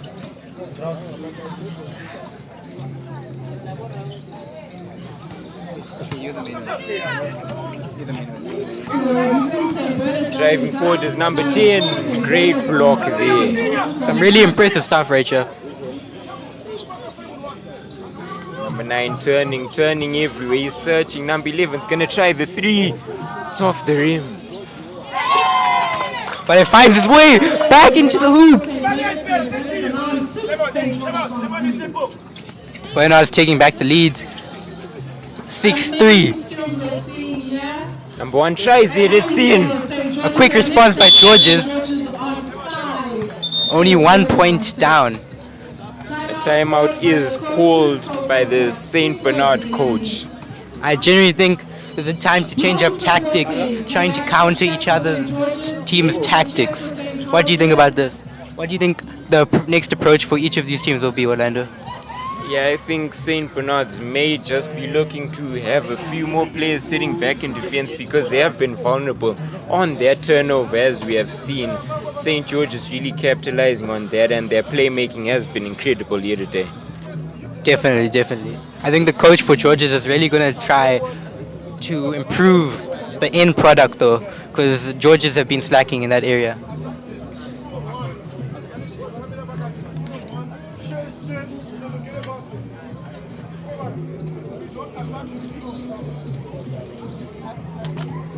What are some players in the NBA that are kind of giving you feelings of these players in this match? I think the likes of Luka Doncic, Steph Curry, after seeing number 11 try with those threes, he really does look like he could be living up to such a name. Definitely. For me, 24 is really a standout player. It's reminding me of Trae Young from the Atlanta Hawks. And number 34 really playing as a sort of Anthony Davis here. He has been excellent in defense and really spurring on his side.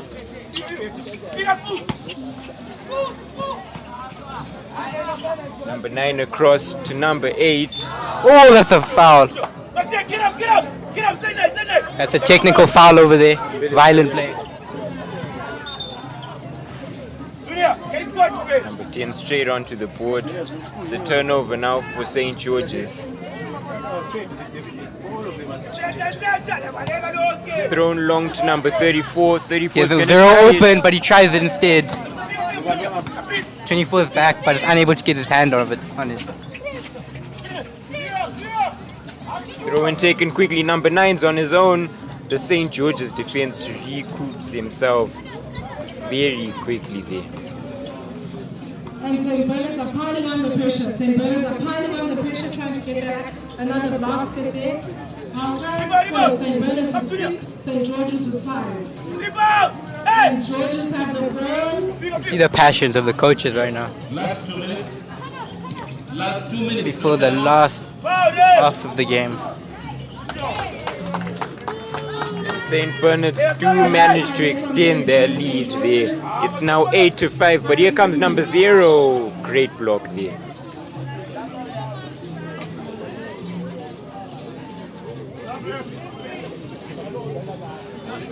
Bernards have really responded well. That's a questionable call though. What do you think about that, Orlando? It sinks in though. It did look like a pretty fair tackle there, pretty fair piece of defending, and I'm not too sure why the free throw was given in the referee's possession. I do sort of understand it though.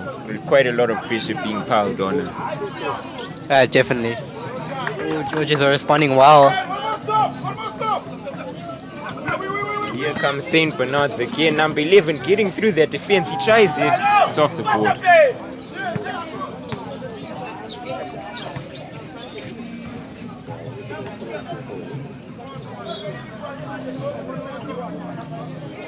Coming close to the first half, who do you think the star player of this match is? I've honestly been impressed by number 11 from St. Bernard's, number 24 from St. George's as well, who is of course on the bench right now, but I have no doubt that he will be getting reintroduced into the second half to try and help his side onto a victory here. Definitely. He's a star boy when it comes to creating chances. And speaking of creating chances, here's one, but it's a great tackle from number 10 from St. Bernard's. St. Bernard's have really responded well, considering they came from the first few minutes of the half quite poor. Yeah, they did start off quite poorly, but they really have seemed to pick up, and that does mark the end of the first half here. The score is 8-7, very tight between the two sides. Definitely. How are you feeling about this match? What do you think are some changes that are going to happen by the coaches? It has been a great match. It has honestly been a well-contested one. And I'm not too sure what changes the coaches will be hoping to make here. Both sides have been playing incredibly, and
He's on the ground. He's shooting.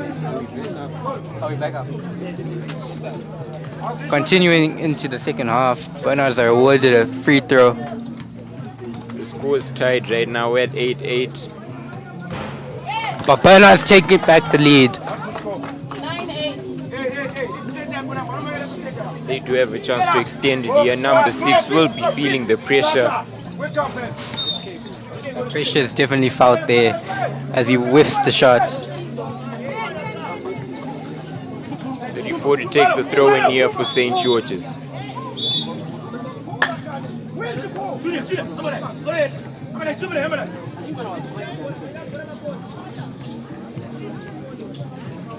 Taken short to number 0. Number 0 stuck in place there. 34 now trying to drive forward, but he missed the wall of number 11. George's win back position. Number 23 pivoting all around. 23 still going on his own. It's looking like an injury there. From St. George's, number 3 looks to be badly injured. How do you think this will affect the next few stages of the game? Yeah, that's not a great place to get injured, and it could just pile a bit of pressure, but looks like number 24 may be substituted on. He is getting ready. So it could honestly move the game. Another ball into play. What is happening right now? I'm not sure. It's all kicking off here, Chris, isn't it? Really, that has brought some change in momentum, yeah. Yeah, it really has. It's taken away some of their momentum from St. George's, who were attacking valiantly. Throw into number 1, he's fumbled it.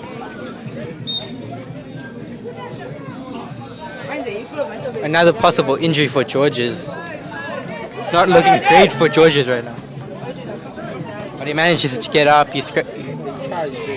Yeah, he looks uncomfortable though, and we're not entirely sure what's going to happen there. We've seen how injuries, like when Anthony Davis was injured, has influenced big teams. So it's really not a good sign right now.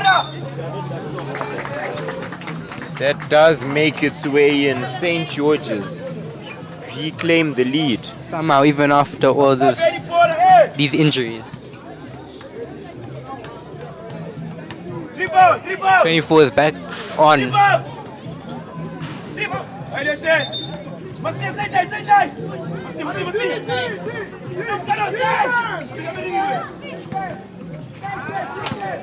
Great interception there by number 34. It's played across to number 12. Who's going to try it? Great block. An amazing block. I think Bernards has definitely been the better team in terms of defense right now. Yeah, defensively, St. Bernards have been solid here. And their defense still not being broken through. Honestly, almost no holes here for St. George's. The change in momentum as they attack. Number 9. Ooh.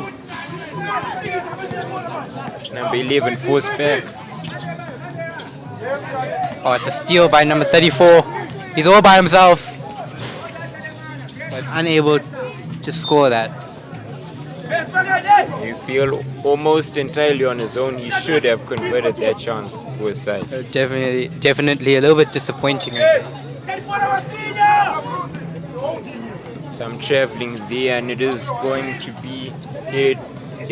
be St. Bernard's ball. As it comes to a close at the last quarter of the match, you can see the finalists warming up at the back. Yeah, it is going to be an interesting final between two sides that have been really great in front of the net as well as behind it in terms of defense. Definitely, but I think Heritage are coming in as a slight underdogs. Yeah, definitely. They weren't expected. But number 11 takes a shot. And beating St. John's is a whole different challenge on its own. Number 0 off the rim. The rebound now for number 23 is blocked.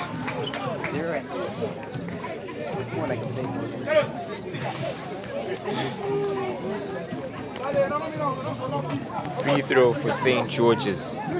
Can number 23 extend his side's lead? Quite crucial. He makes the crucial shot to ease the pressure right now. Can ease it further. Here's the second. Splash!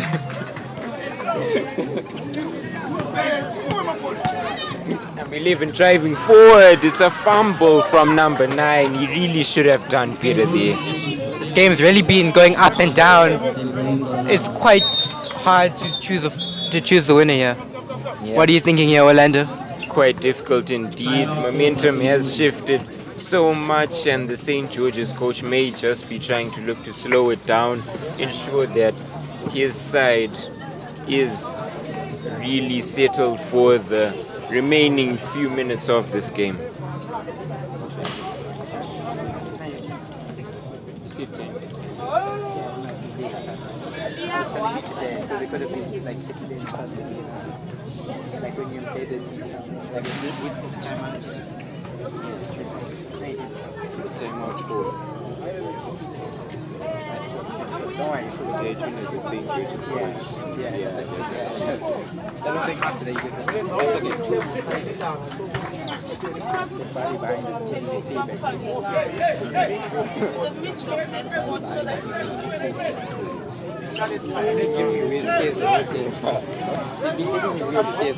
Back into action here with number 23 on the attack. He passes it to 34. 34 tries the layup, but is unable with a tight defense. Oh, never mind. He finds a way. That's incredible from number 34. He has found a way through the edge. But St. Bernards are still trying. 34 to 24. Wow, the game's definitely slowed down a bit here. 34 hasn't. He is trying time and again to secure his side this bronze medal. Both of these teams are trying really hard. As you can see, it's either a medal or no medal in this case. And I think all of them want a medal. They're trying really hard here to make sure that vision can come to life. Yes, really not a matter of do, but have to. Number 10.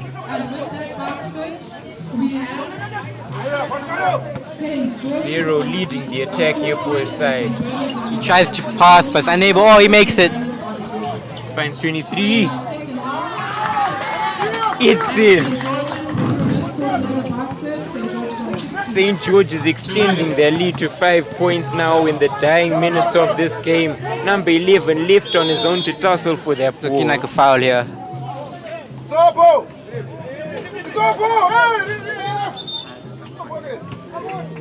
As you can see, the coaches are a little bit aggressive right now as the refs are making a little bit of questionable calls. Yeah, it's definitely the heat of the moment getting to them. It is a high-stakes game here between the two sides, and any calls here by the refs have to be spot on. 34 on the rebound, off the rim. 34 maintains the possession.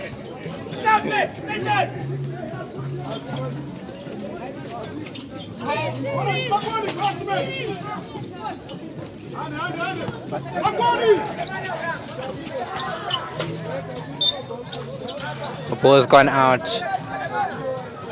And number 19 passes to 8, but there's a mishap there. George is still back control of the ball, and they're on attack.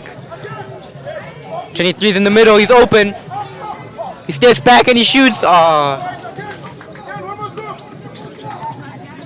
And St. Bernard's here driving forward. Number 10 tries it on his own, but he is 34. stopped. 34 now, 34. 34 has definitely stepped up his game after the timeout. Yeah, it seems like some words of encouragement may have came to him from his coach. 11 pivoting, turning, he's gonna try it. 11!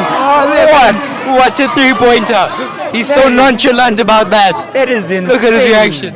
From number 11, nothing but net there. One of the first 3 pointers of the day. But it's too little, too late. What Unfortunate, what a final. Georges take home 3rd place and the bronze medal. How do you feel about that, Orlando?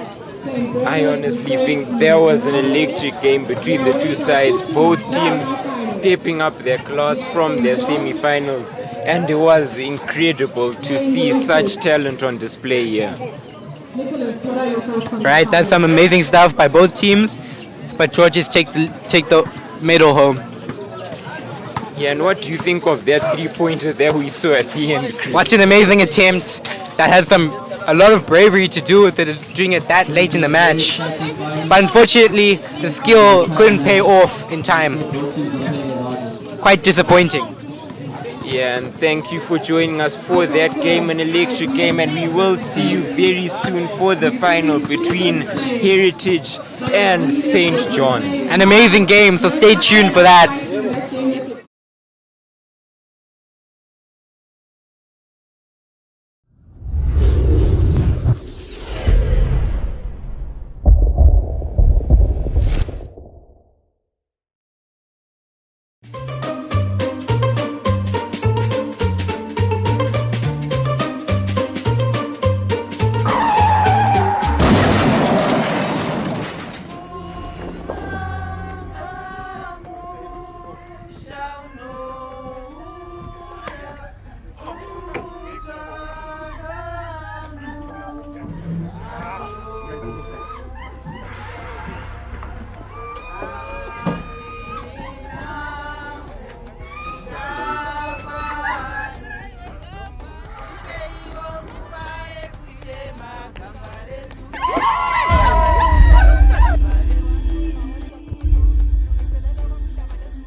Before the final goes underway, we should give a shout out to the staff, the SDC of CBC.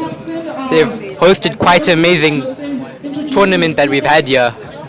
Shout out to all the officials, the commentators, everyone who's played a part in this tournament. Yeah, shout out to the sponsors as well. Nyaradzo Assurance Company. Make sure to contact them on the toll-free number 0808 3255 if you would like to get in touch with any of their staff. Can you tell us what they do?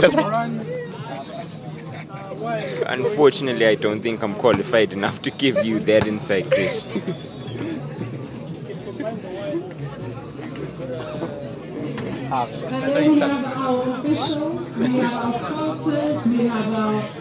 But I am qualified enough to tell you that they also have a website, www.nyaradzo.co.zw. Heritage. And the captain has introduced all his teammates and his coach, and now they make their way over to St. John's. And we're also shaking hands with our officials who will be officiating this game. No. Yes, right.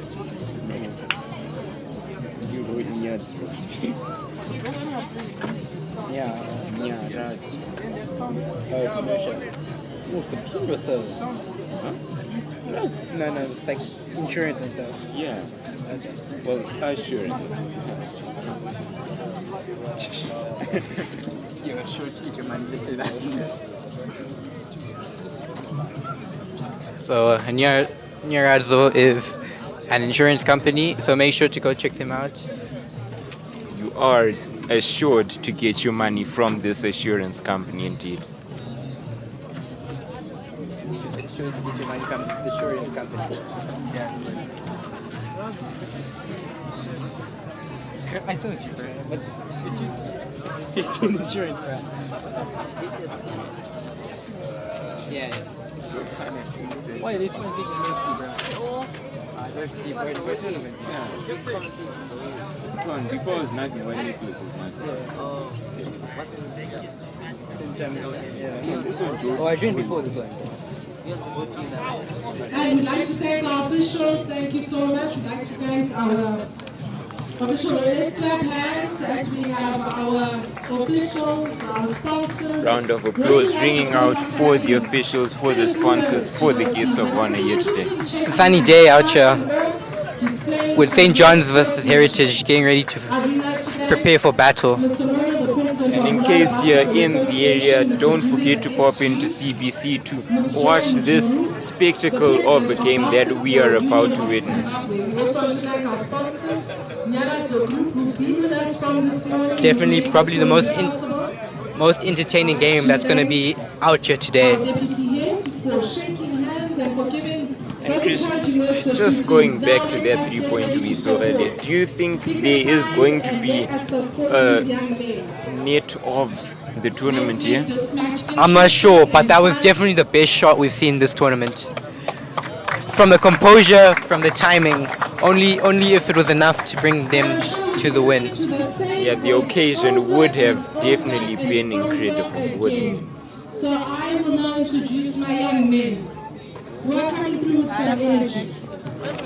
From our basketball first team, from our Angels, Gere and Zoe, who will be joined by Nicholas, and they'll be commentating this final game.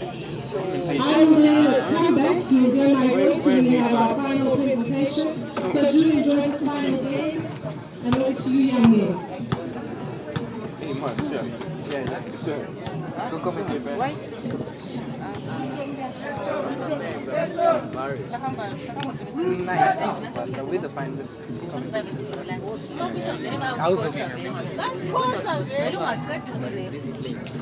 Even Ryan. Yeah, with you.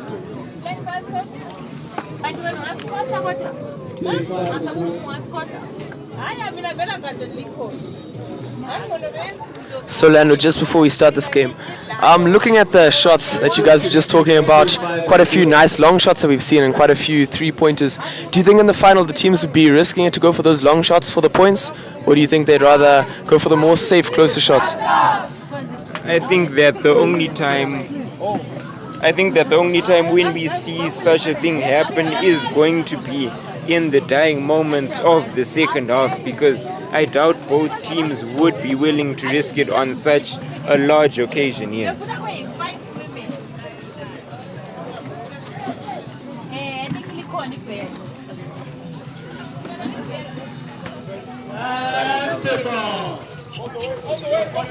And we are off here.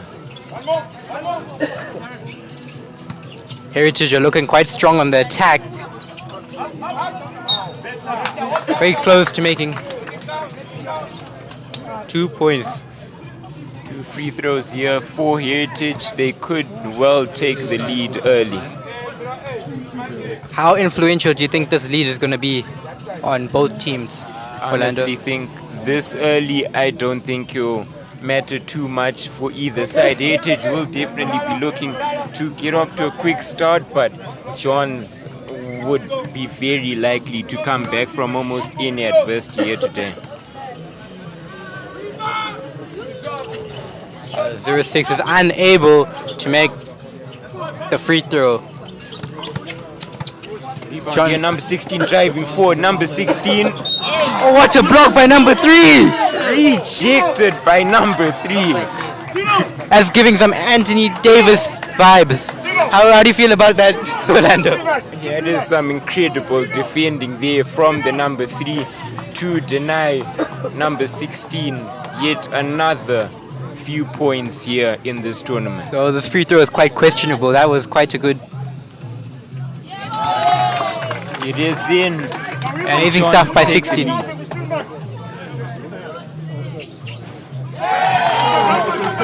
Johns take the lead by 2 points. Yeah, a lot of questions surrounding that free throw, but the Johns coach won't mind it. He does help his team on to what could be a trophy for his side here.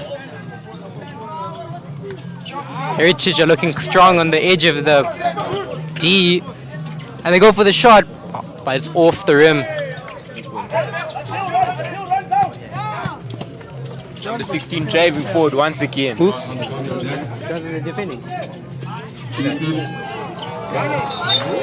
Johns are coming in strong as they are the defending champs here of this tournament. Last year they came here, they won quite well against Georges.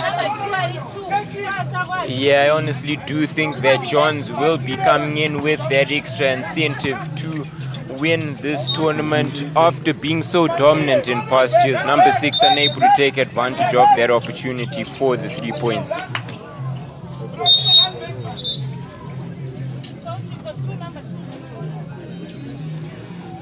What have you seen that's different from these younger generation of players compared to the people in the first team and in other countries and stuff? What are you seeing that's different? So what is different is that Heritage have 2 number 2s. Very interesting situation there. And also these younger generations do seem a lot more energetic. They do seem to be a lot more strategic in their plays, not really willing to just try and get those 3-pointers from almost anywhere around the court, not even trying buzzer beaters in many instances where you think that they should and where you think that they would. Definitely. I think they slack lightly on decision making, as Orlando said. But here we go. Number 2 passes across the 3-point line and he tries cutting in, but it's a foul that's being called by the ref. I think you have to be a bit specific there, Chris. Which number 2? They still haven't sorted out this issue here. Quite a confusing situation we are in right now. Coach is shouting for the players to be quicker, as there's no time to waste for this game. Johns is on attack. Plays it forward. It's a loose pass. It's won by one of the number 2s, and the second number 2 can't score. As the first quarter of the match goes underway, the scoreline is quite low. Quarter. 5 over 20, one quarter. No, it's not. Yeah, but it's the first quarter of the match. 5 over. Free throw here for St. John's, number 89 to take.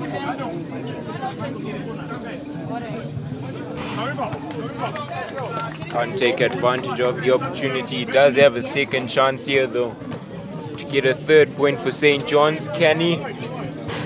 No, he can't.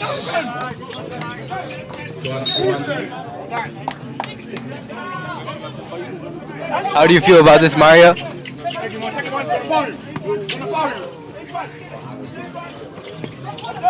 Alright, no response from him there. But Orlando, how are you feeling about this game as the first 5 minutes of the match are over? It does seem like St. John's are the ones setting the tempo here, as they should. They have come into this favourites after a dominant semi-final victory over St. George's. A foul call there on number 59. It is going to be St. John's ball.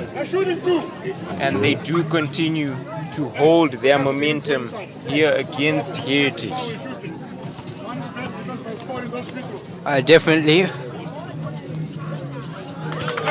Amazing shot by number 59 as he scores that free throw. He's unable to do the second one, but 89 picks it up and it goes in. Johns take the lead 5-0. This really doesn't feel like a finals game. You do think Heritage should be putting in a bit more of a fight, but they have been unable to really do anything to this Johns defense. To be honest, they came in as the underdogs here, but we still expected a little bit better from them as they beat the expected winner of St. Bernard. It's over to number 94. Oh, amazing pass! 59. Oh, that's amazing goal! Great play there from number 16. Definitely trying to go for that play of the tournament. Yeah, he should be competing with some of his teammates as well, because it was still a great finish there from number 59. Number 3 slips it through. Can Heritage do it? Can they rescue anything from this first half? A substitution is going to come on, number 5. As Chris said, we're entering the third eighth of this game now.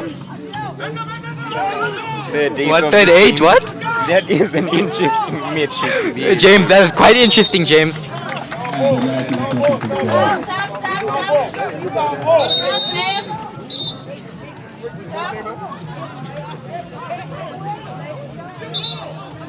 So, Lando, what can you say about St. John's lead in this game? And how do you think they've started this?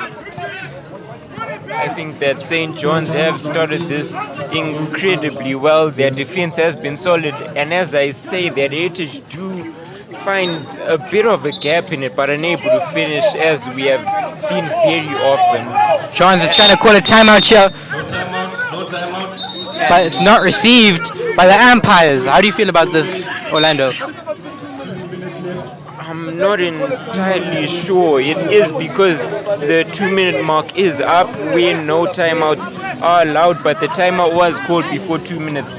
Many questions will be asked by the St. John's coach. I can definitely hear some from the audience, from the large audience that we have here. So, Krish, we have seen quite a nice defense structure by the Heritage Hornets today. We saw that one block earlier in the game, and now another beautiful piece of defense there. What can you say about this? I think it's amazing, but I definitely think Johns is a stronger team overall, right? Because Johns has yet to concede a point. How do you feel about this, Orlando? As you asked me that question, it's a wonderful free throw from number 16 to make it 8 for St. John's. He's going to try it again. 16 picks it up. Oh, but possession is taken back by Heritage. As number 3 shoots, and it's in! Splash! Nothing but net.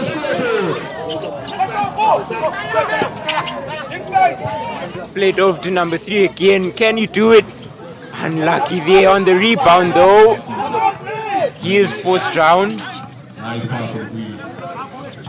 Slips it back to number 5. Number 5 tries to find number 6. He does. 6 searching, 6 shooting, 6 missing. It's an uncanny decision, but it's able to create a play with Heritage scoring the first points of the game. Heritage seem to be coming back here quite nicely. I think second half though will be quite a mission for them. St. But John's as I said, quickly that John is gaining ground share. They do want to keep that gap and I'm sure hold Heritage down. So Heritage still really having to push here. Still quite a big gap, 6 points. Heritage slowly closing it though. The second half is going to be quite intense and I'm sure their coach will have a few words to say to them. Yes, the first half now comes to a close. Can they get a buzzer beater in? They can! The first buzzer beater of the game. It's amazing stuff to take an 8-point lead. Incredible stuff there from St. John's. I did say at the start of the game that no buzzer beaters had gone in this entire tournament. That's your first, and what a time for it to go in. Some amazing stuff by both teams, but John's has clearly come out at top. Yeah, no, definitely I agree. Quite a nice first half, I think, for Johns. Got quite a nice gap there of 8 points. That's quite a nice score that they've got there. Quite a big gap and a big margin between Heritage. So definitely putting Heritage under some pressure. I think that Johns, I'm sure, wanting to stay on top here. So we'll have to see what happens in the second half. James, what tactical decisions do you think the teams are going to make?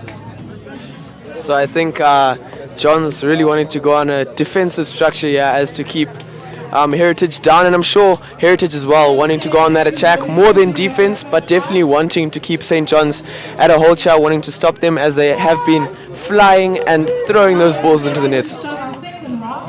I agree, James. St. John's with 12 and Heritage on 4. St. John's with 12 and Heritage on 4.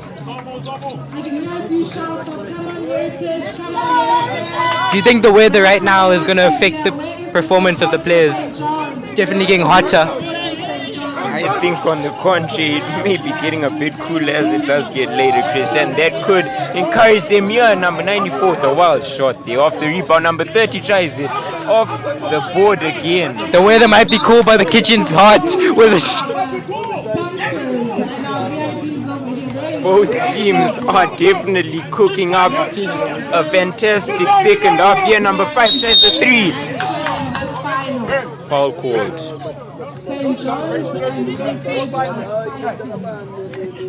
Number 5 to take the free throw here.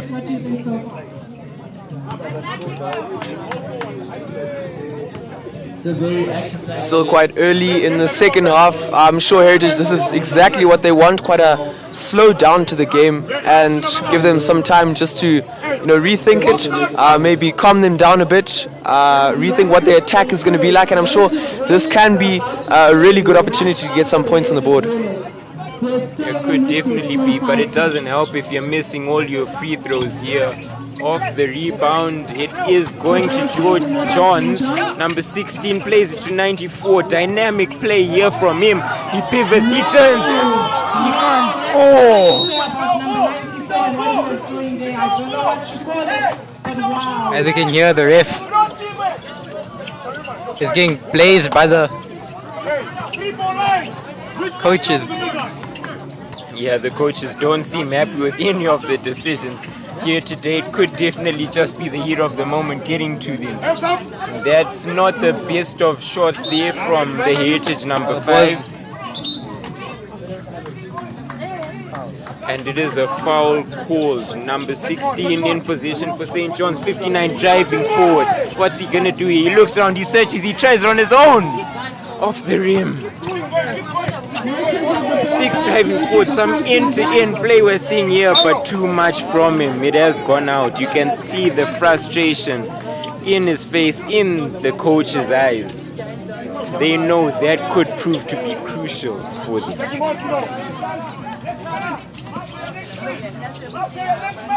Johns is quickly on the attack. Oh, but he's dived. number 16. They're getting a bit confused, I think. In his mind, he thought that St. John's now lost the ball. As we saw earlier, we saw the chemistry between 19 and 34. How do you feel about this?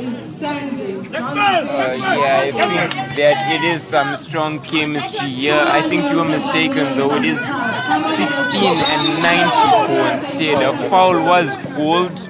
94 driving forward. And I honestly think that partnership between the two players is really crucial for the St. John's side in almost all their attacks here. Number 2 able to keep possession. They will try it. It's off the rim. The rebound is claimed by number 94. 94 driving forward on his own. He finds his partner 16. 16! Oh my goodness! He's missed though. Beautiful high jump there shown by Heritage Hornets. Yeah, they are known to be really great at athletics and they may just be bringing it into the wrong sport today.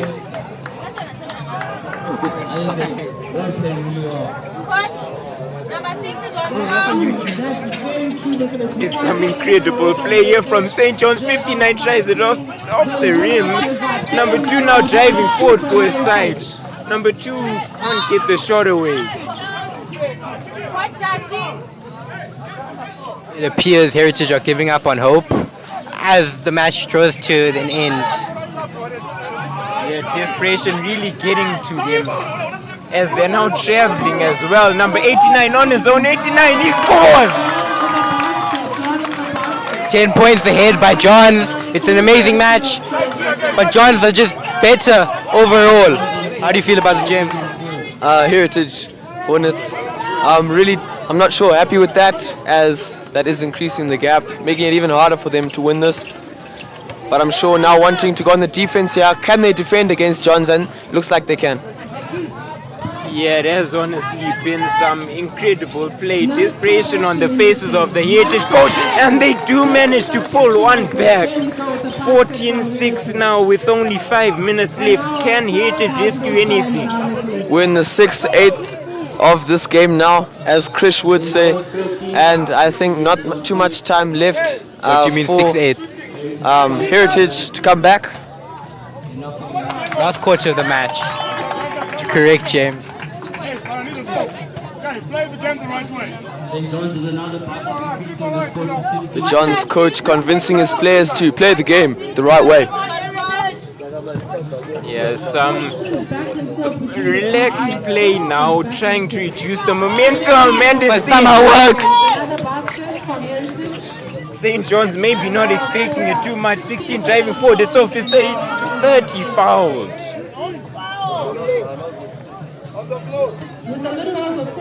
Heritage are definitely frustrated with their performance of today. I don't know how they're going to respond to it. Heritage now shooting a lot of really nice shots. They may still have this game, but now John is still keeping that gap of 8 points, holding it quite nicely.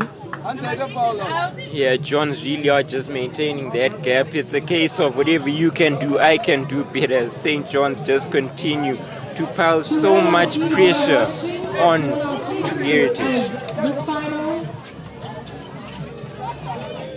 It's turned over here, tussling for the ball. It's Heritage's now. Number 3 in possession. Number 2 plays it to number 3. He has really helped in maintaining his side stance in this game, just keeping them hopeful of a chance. Number 10 was substituted earlier in case you did miss that. Number 3 with the throw, and he lays it over to number 2. Number 3, Dummies tries it. It's not good enough. It's not far enough. It's played back to number 3. He does try it again. It's in. Will it count? The foul was called, and it does. John's coach getting a bit cross here, more spit coming out his mouth than words.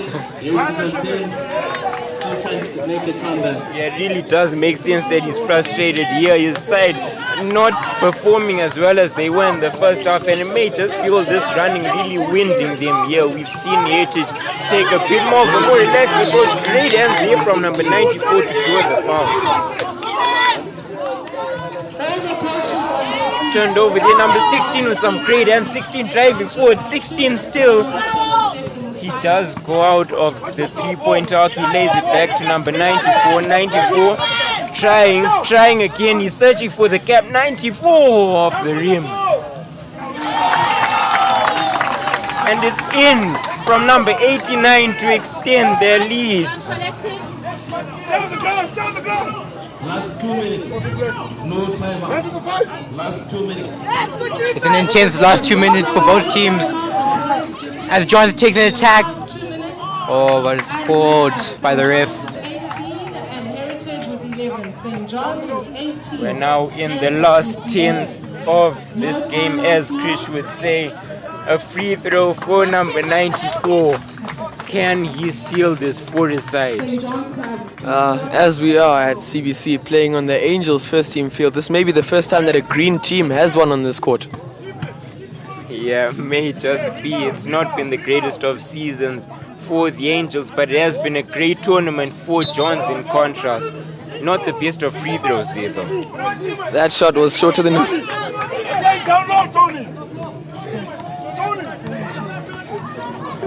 What was that, James? I don't think he may want to repeat that. And 16 is driving forward for his side. 16. With a jack. Oh, he's pushed out. The last 15 seconds of the tournament.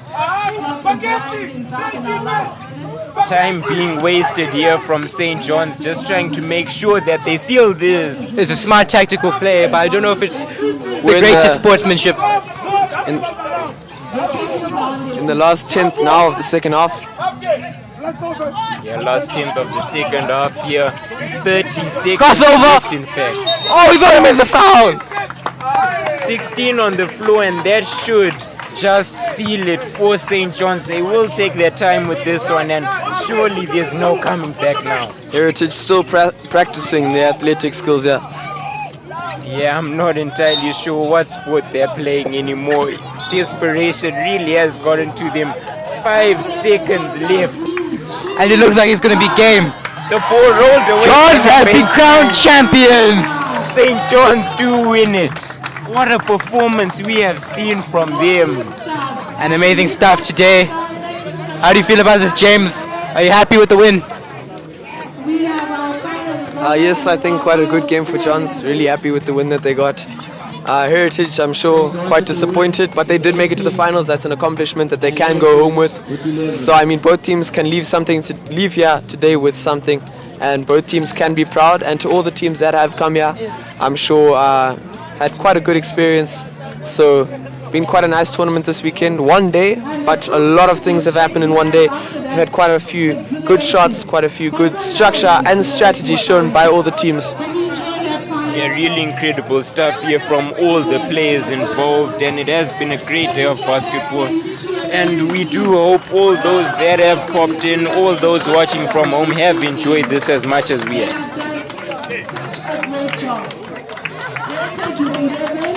St. John's are winners today on 18. It has been great to watch all our teams. From 7 this morning, we started with the basketball. And now we're about to quite a long day that we have had. Just like they have said, since 7 this morning we have been playing basketball. We only started from this afternoon, but quite an interesting afternoon we have had. Quite a few nice semi-finals, quarterfinals, and the final itself. Now we get ready for our presentation ceremony. Please may we have all teams in their tracksuits. All teams getting ready to line up in their tracksuits, please. All teams now being told to get in their tracksuits as we await for the presentation.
Zaganaka, Aywa, Zaganaka, Aywa, Solito, Solero Sunday, Aywa, Jareruga, Bagumira Besua, Mira Bandore, Tumira Bagoma, Mira Bandore, Tumira Bagoma, Zaganaka, Aywa.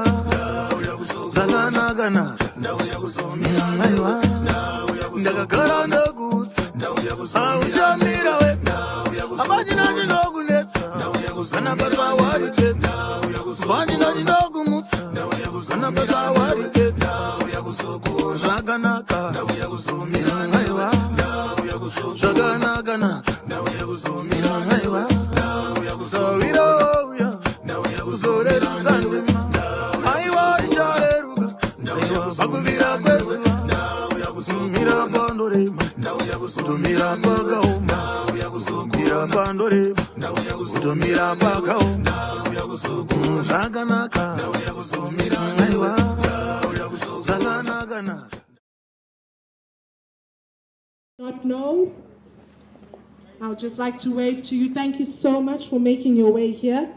We will now get started with our presentation ceremony. And what a great day we have had. Can we confirm we've had a great day?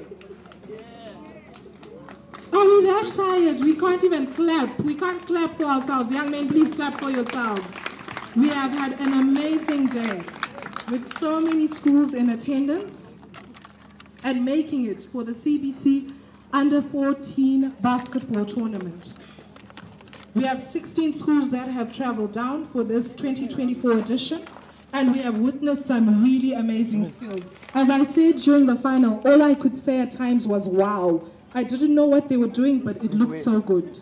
Confirm it looked amazing what these young men were doing. Please may we clap hands for them.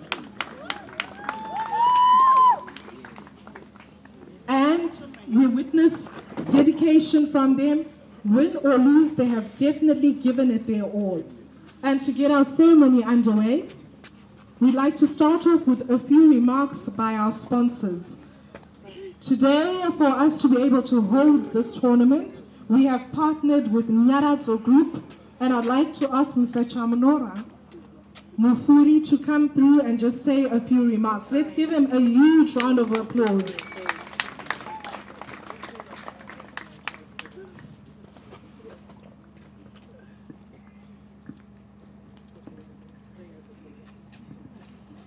Salibunani. Right, how many of us here know Dikembe Mutombo? Raise your hand, please. Thank you. Thank you.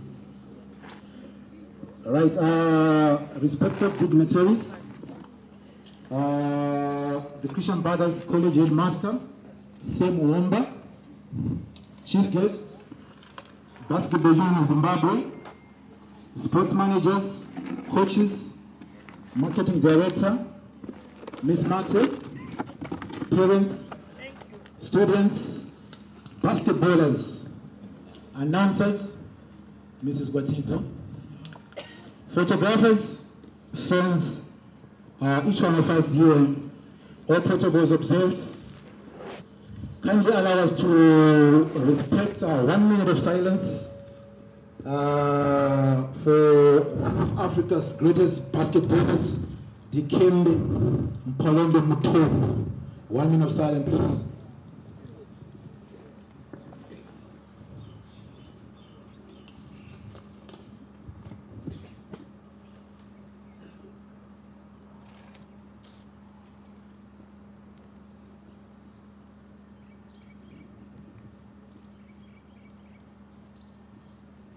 All right, thank you.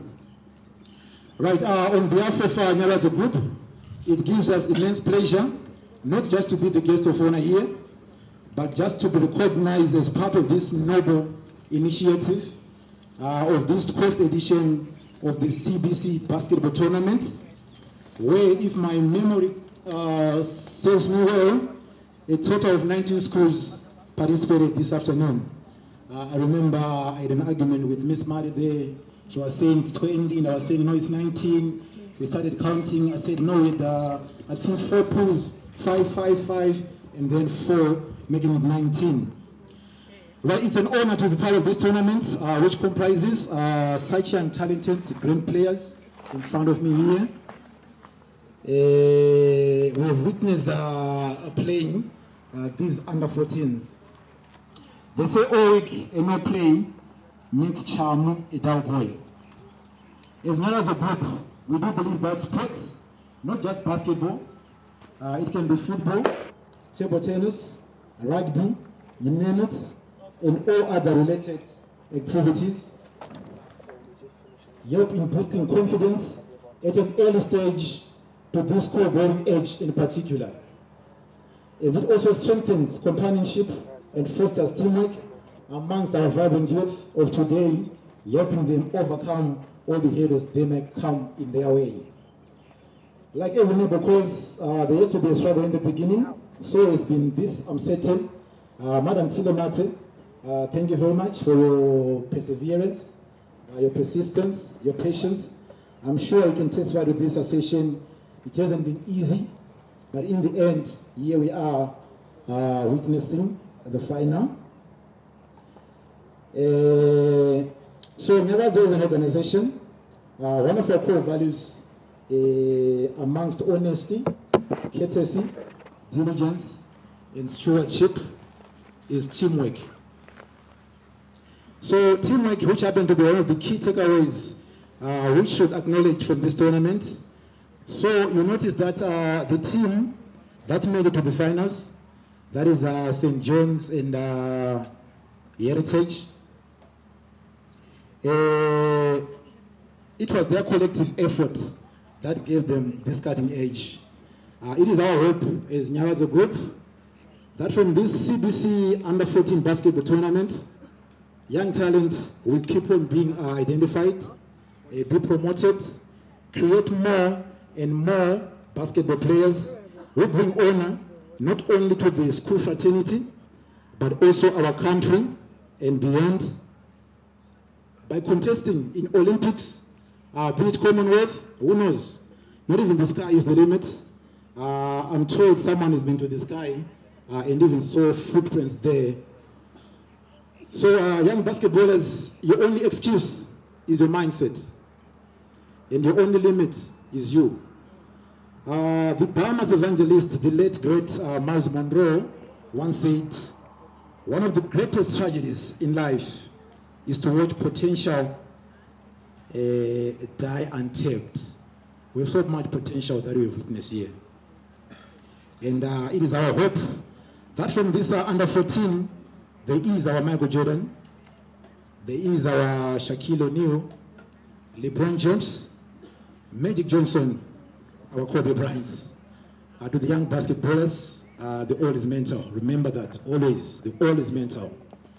In closing, I would like to say this basketball tournament is a youth competition, and we were thrilled by each player, each team collectively, who gave their best to today's basketball tournament. We win or lose as a team, but let's always learn a lesson in both situations. To those that lost, maybe I'll say in the final, that is Heritage. Don't get disheartened.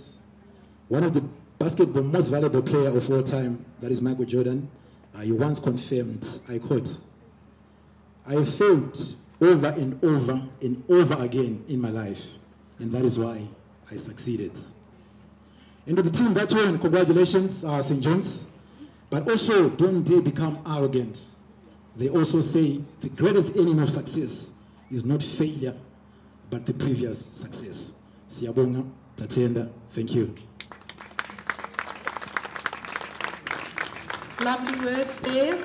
Lovely words from our sponsors, from Mr. Chamunorwa Mufuri. We really thank him. We thank Nyalazo for partnering with us to ensure that this tournament is a success. And now I'd like to call upon the President of the Basketball Union of Zimbabwe, Mr. Joe Mujuru, to say a few words. May we please clap hands and acknowledge Mr. Joe Mujuru. He is the President of the Basketball Union of Zimbabwe. Thank you for the opportunity, Master of Ceremony. Good afternoon, everybody. Look, we want to first of all start by congratulating CBC for putting together such a successful tournament and such a good event. Let us give them a big round of applause, please. I want to congratulate all the players that I see here. I saw a lot of good basketball. Well done. I'm quite excited about the future of basketball in the country when I see the boys that I saw taking part today. Very excellent basketball. Well done to the coaches, well done to the schools that have you know, invested in this talent.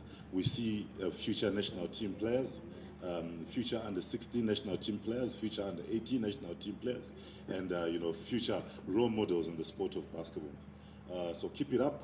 To the parents that have supported the whole day, please continue doing it. In our country now, we are suffering from a big issue of drug abuse amongst the youth.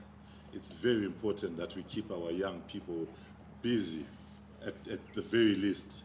Let's not leave it to society to look after them. We must take an active role in the development of our children. Let's continue encouraging them to play sports so that, you know, their futures are good and they always grow. With sport, you grow with ambition, and this is what we want. I want to also take this opportunity to encourage the players that we have, that amongst you have a lot of role models. Let's put together a round of applause for Coach Rasi, who coached this past weekend in the Basketball Africa League in Harare, the coach of Heritage. Let's give him a very big round of applause. I'm not sure where Coach Rasi is. He's also the assistant coach of the Zimbabwe national team. I'm just trying to give you a perspective on how far you can go. Also, the St. John's team was coached by our national team player, Coach Tawanda. So again, there's so much to learn from all these coaches and the other coaches that I saw from the different schools, Peter House coaches as well, the Falcon coaches, and so on. So well done, and be assured that you're in the best hands. Continue to work and listen to what your coaches teach you. You are going to be the best, because we have at least easily over 7 coaches here that I saw that have played for the Zimbabwe national team. So we are in the right direction. Thank you so much. Thank you to everybody who's made this a success. We are very grateful, and thank you for the invitation. Thank you very much, sir. Thank you so much.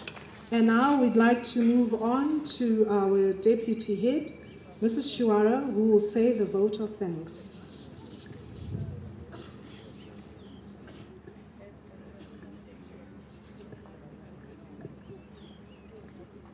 The CBC Board Chair, Mr. Kayas, board members here present, SDC members, our guest of honor, Mr. G. Chari from Nyaradzo Group in absentia, the President of the Basketball Union of Zimbabwe, Mr. J. Mujuru, and other officials, parents, guardians, coaches, referees, well-wishers, and the players. Good afternoon to you all. On behalf of Christian Brothers College, I thank all the teams for coming to the CBC Under-14 Basketball Tournament. But a special welcome to those who traveled outside of Bulawayo, Peterhouse and Watershed, all the way from Marondera, St. John's, Heritage, St. George's, Eaglesville, and Westridge, all the way from Harare, Goldridge from Kwekwe, Sacred Heart from Gweru, and Falcon College from Esgodin. Also, special mention to schools who are attending the tournament for the first time: Peterhouse, Falcon, Westridge, and Sacred Heart. Thank you for coming. Thank you for joining the tournament. Let's give all the schools a huge round of applause.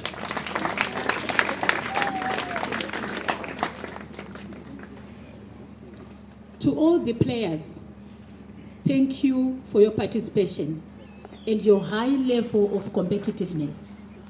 You made this tournament special and particularly memorable by a superb demonstration of talent and superior skills, and more importantly, the sporting spirit. These are important life skills and the hallmark of every gentleman. It is our sincere hope that because of such a tournament, new relationships have been established, relationships that will last a lifetime, and culminating into mutually benefiting partnerships, be they in the sporting field or even in other ventures. And congratulations to the overall winners in advance. However, to those who did not quite make it, listen to this quote. So this now happens to be the quote of the day. It's from Michael Jordan, and he said, "I have missed more than 9,000 shots in my career. I have lost almost 300 games. 26 times I have been trusted to take the game-winning shot and missed. I have failed over and over and over again in my life. And that is why I succeed. And good luck next time." To our sponsors, Nyaradzo Group, we are incredibly thankful for your generous contribution and the opportunity to collaborate with you. Your generous sponsorship has made a tremendous impact on our cause, and we would like to express our sincere appreciation for your dedication. Your support is greatly appreciated, and we can only hope that you continue to be a part of our cause into the unforeseeable future, like a true Sawira Mukuru that you are. Please, let's give Nyaradzo Group a well-deserved round of applause.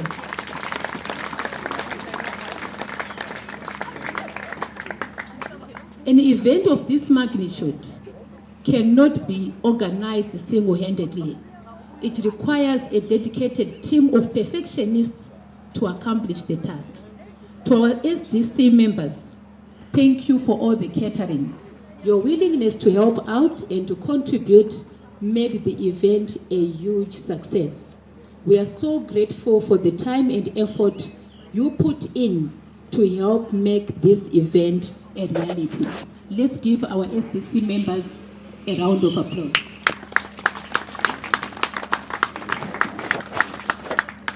To the CBC staff, the sports department, Mr. Soweto and Mrs. Sterling, for all their support. Ms. Tinaro, the tournament director, for organizing this very successful event. Our marketing director, Mrs. Mate, for organizing the sponsorship. Mr. Muyendes, for assisting with the organization of the event, despite him being very busy with running of exams. Mr. S. Moyo and the media team, thank you for all your work behind the scenes. And to the rest of the staff, thank you very much. Thank you to all of you. Thank you for those words, Ms. Shuara. And now we move on to our results. I'll start off with team positions, just so we know where we all stand. In 19th position, we have St. Patrick's. St. Patrick's came 19. Let's give them a round of applause, please. And 18, we have Petra College. Well done, Petra College. Riverdale at number 17, Riverdale Academy at number 17. At number 16, we have Peterhouse B. At number 16, we have Peterhouse B. At number 15, we have the Rams. Rams at number 15. 14, we have Goldridge College. 14, we have Goldridge College. Watershed College come in at number 13. Watershed at number 13. At number 12, we have CBC. At number 12, we have CBC. And at 11th place, we have Eaglesville High. Eaglesville High at number 11. And now for our top 10, So we had 19 teams from 16 schools, and our top 10 starts with Sacred Heart at number 10. Well done, Sacred Heart. Sacred Heart at number 10. At number 9, St. Columbus High School. St. Columbus High School at number 9. Westridge High come in at number 8. Westridge at number 8. And number 7, we have Falcon College. Number 7, we have Falcon College. And we have the parents supporting all the way. And at number 6, we have Saints. Number 6, we have Saints. Number 4, St. Bernard's. Number 4, St. Bernard's. Lovely. So those are our positions from number 19 to number 4. And now we start off with our trophies. So when I call out the school, I would like the captain and the vice captain to come forward. I'd also like to call upon Mrs. Shiwara, Mr. Chamunorwa Mufuri, and Mr. Joe Mujuru to please come through and help with this presentation of trophies and medals.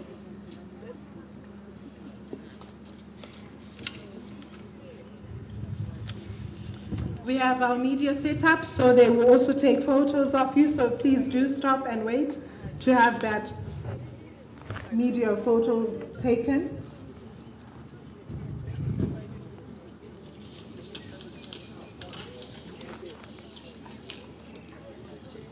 So starting off our trophies is the CBC Edmund Rice Ethos Trophy. The CBC Edmund Rice Ethos Trophy. This trophy is awarded to the team that has displayed great sportsmanship, fair play and discipline. Our officials have voted and come up with the winner of this trophy. I would like the captain and vice captain to come through. I have a young man raising his hand right there. He thinks he's got it right here. So, for our CBC Edmund Rice Shield, Riverdale Academy. Well done, Riverdale. May we please have the captain and vice captain of Riverdale Academy coming through to accept that. Let us clap hands for Riverdale. They have won the CBC Edmund Rice Ethos Trophy.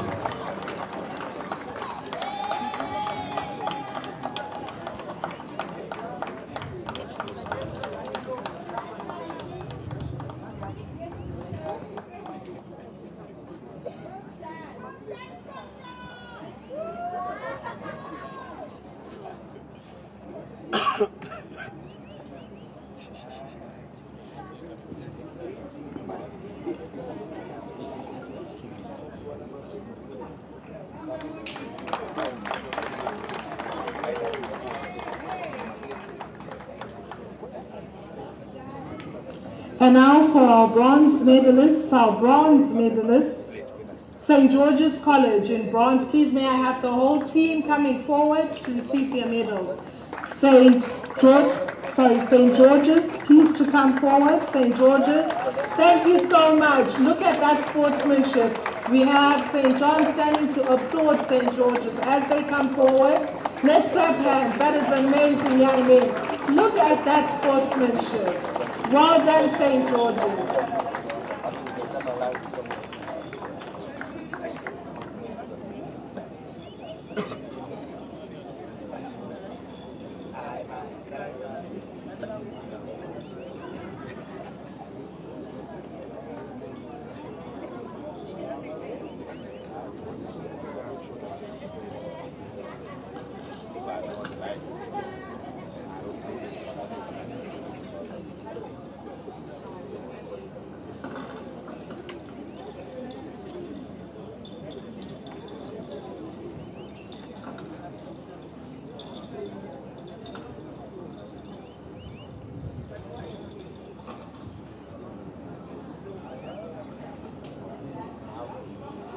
Well done to St. George's. Let's clap for St. George's. They are our bronze medalists in the Under-14 CBC Basketball Tournament, our 2024 edition.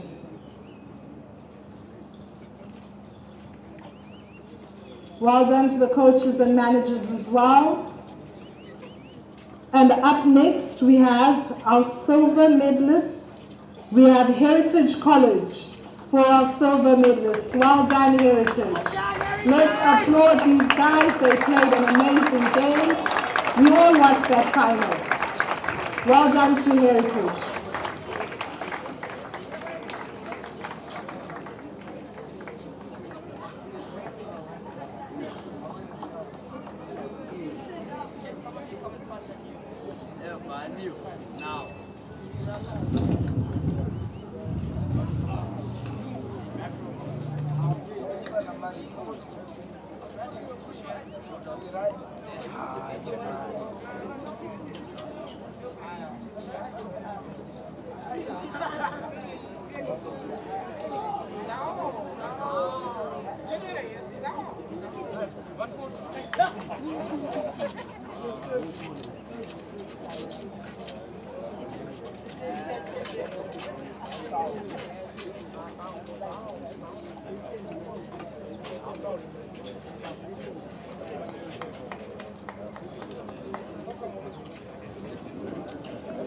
And in first place, our gold medalist, well done to St. John's College.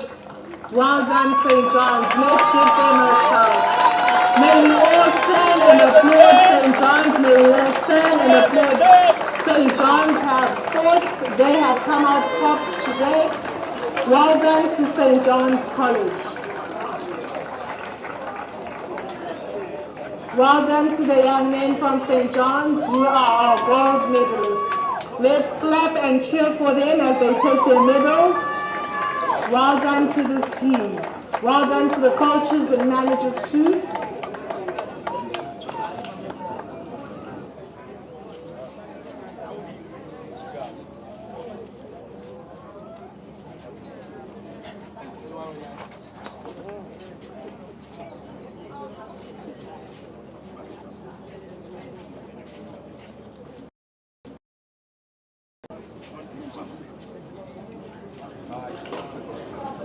May the captain and vice captain come back for their trophy. The captain and vice captain of St. John's College, may you please come back and receive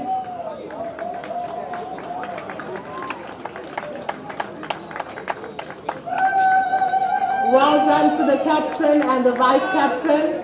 Please just look at the camera so for that photo op. Well done to this team.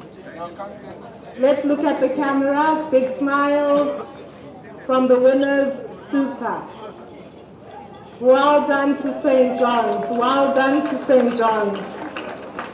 And next we have our top goal scorer. And this award goes to Benjamin Mupurutsa. Benjamin Mupurutsa from St. George's. Well done, Benjamin.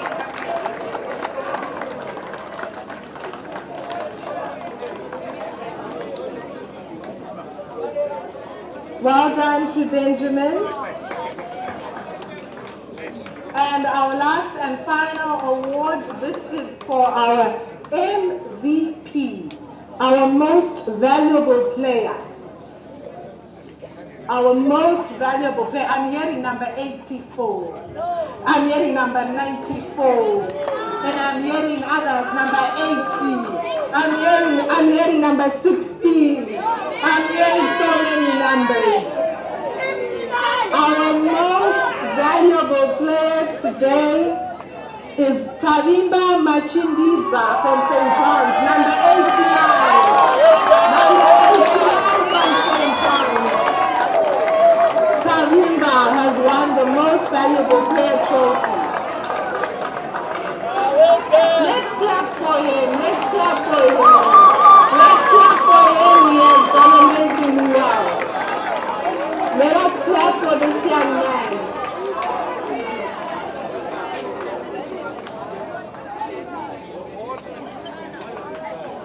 Thank you so much to our sponsor and our officials for handing out those trophies. I'd like to thank you.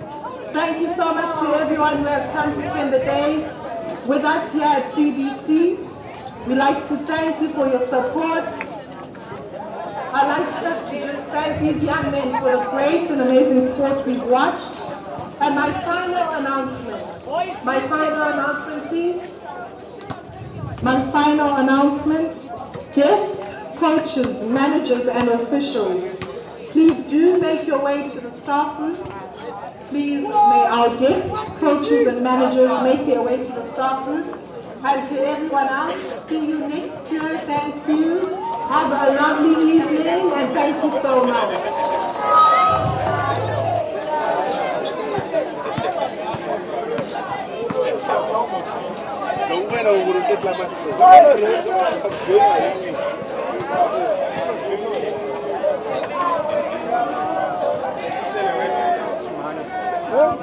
Sorry,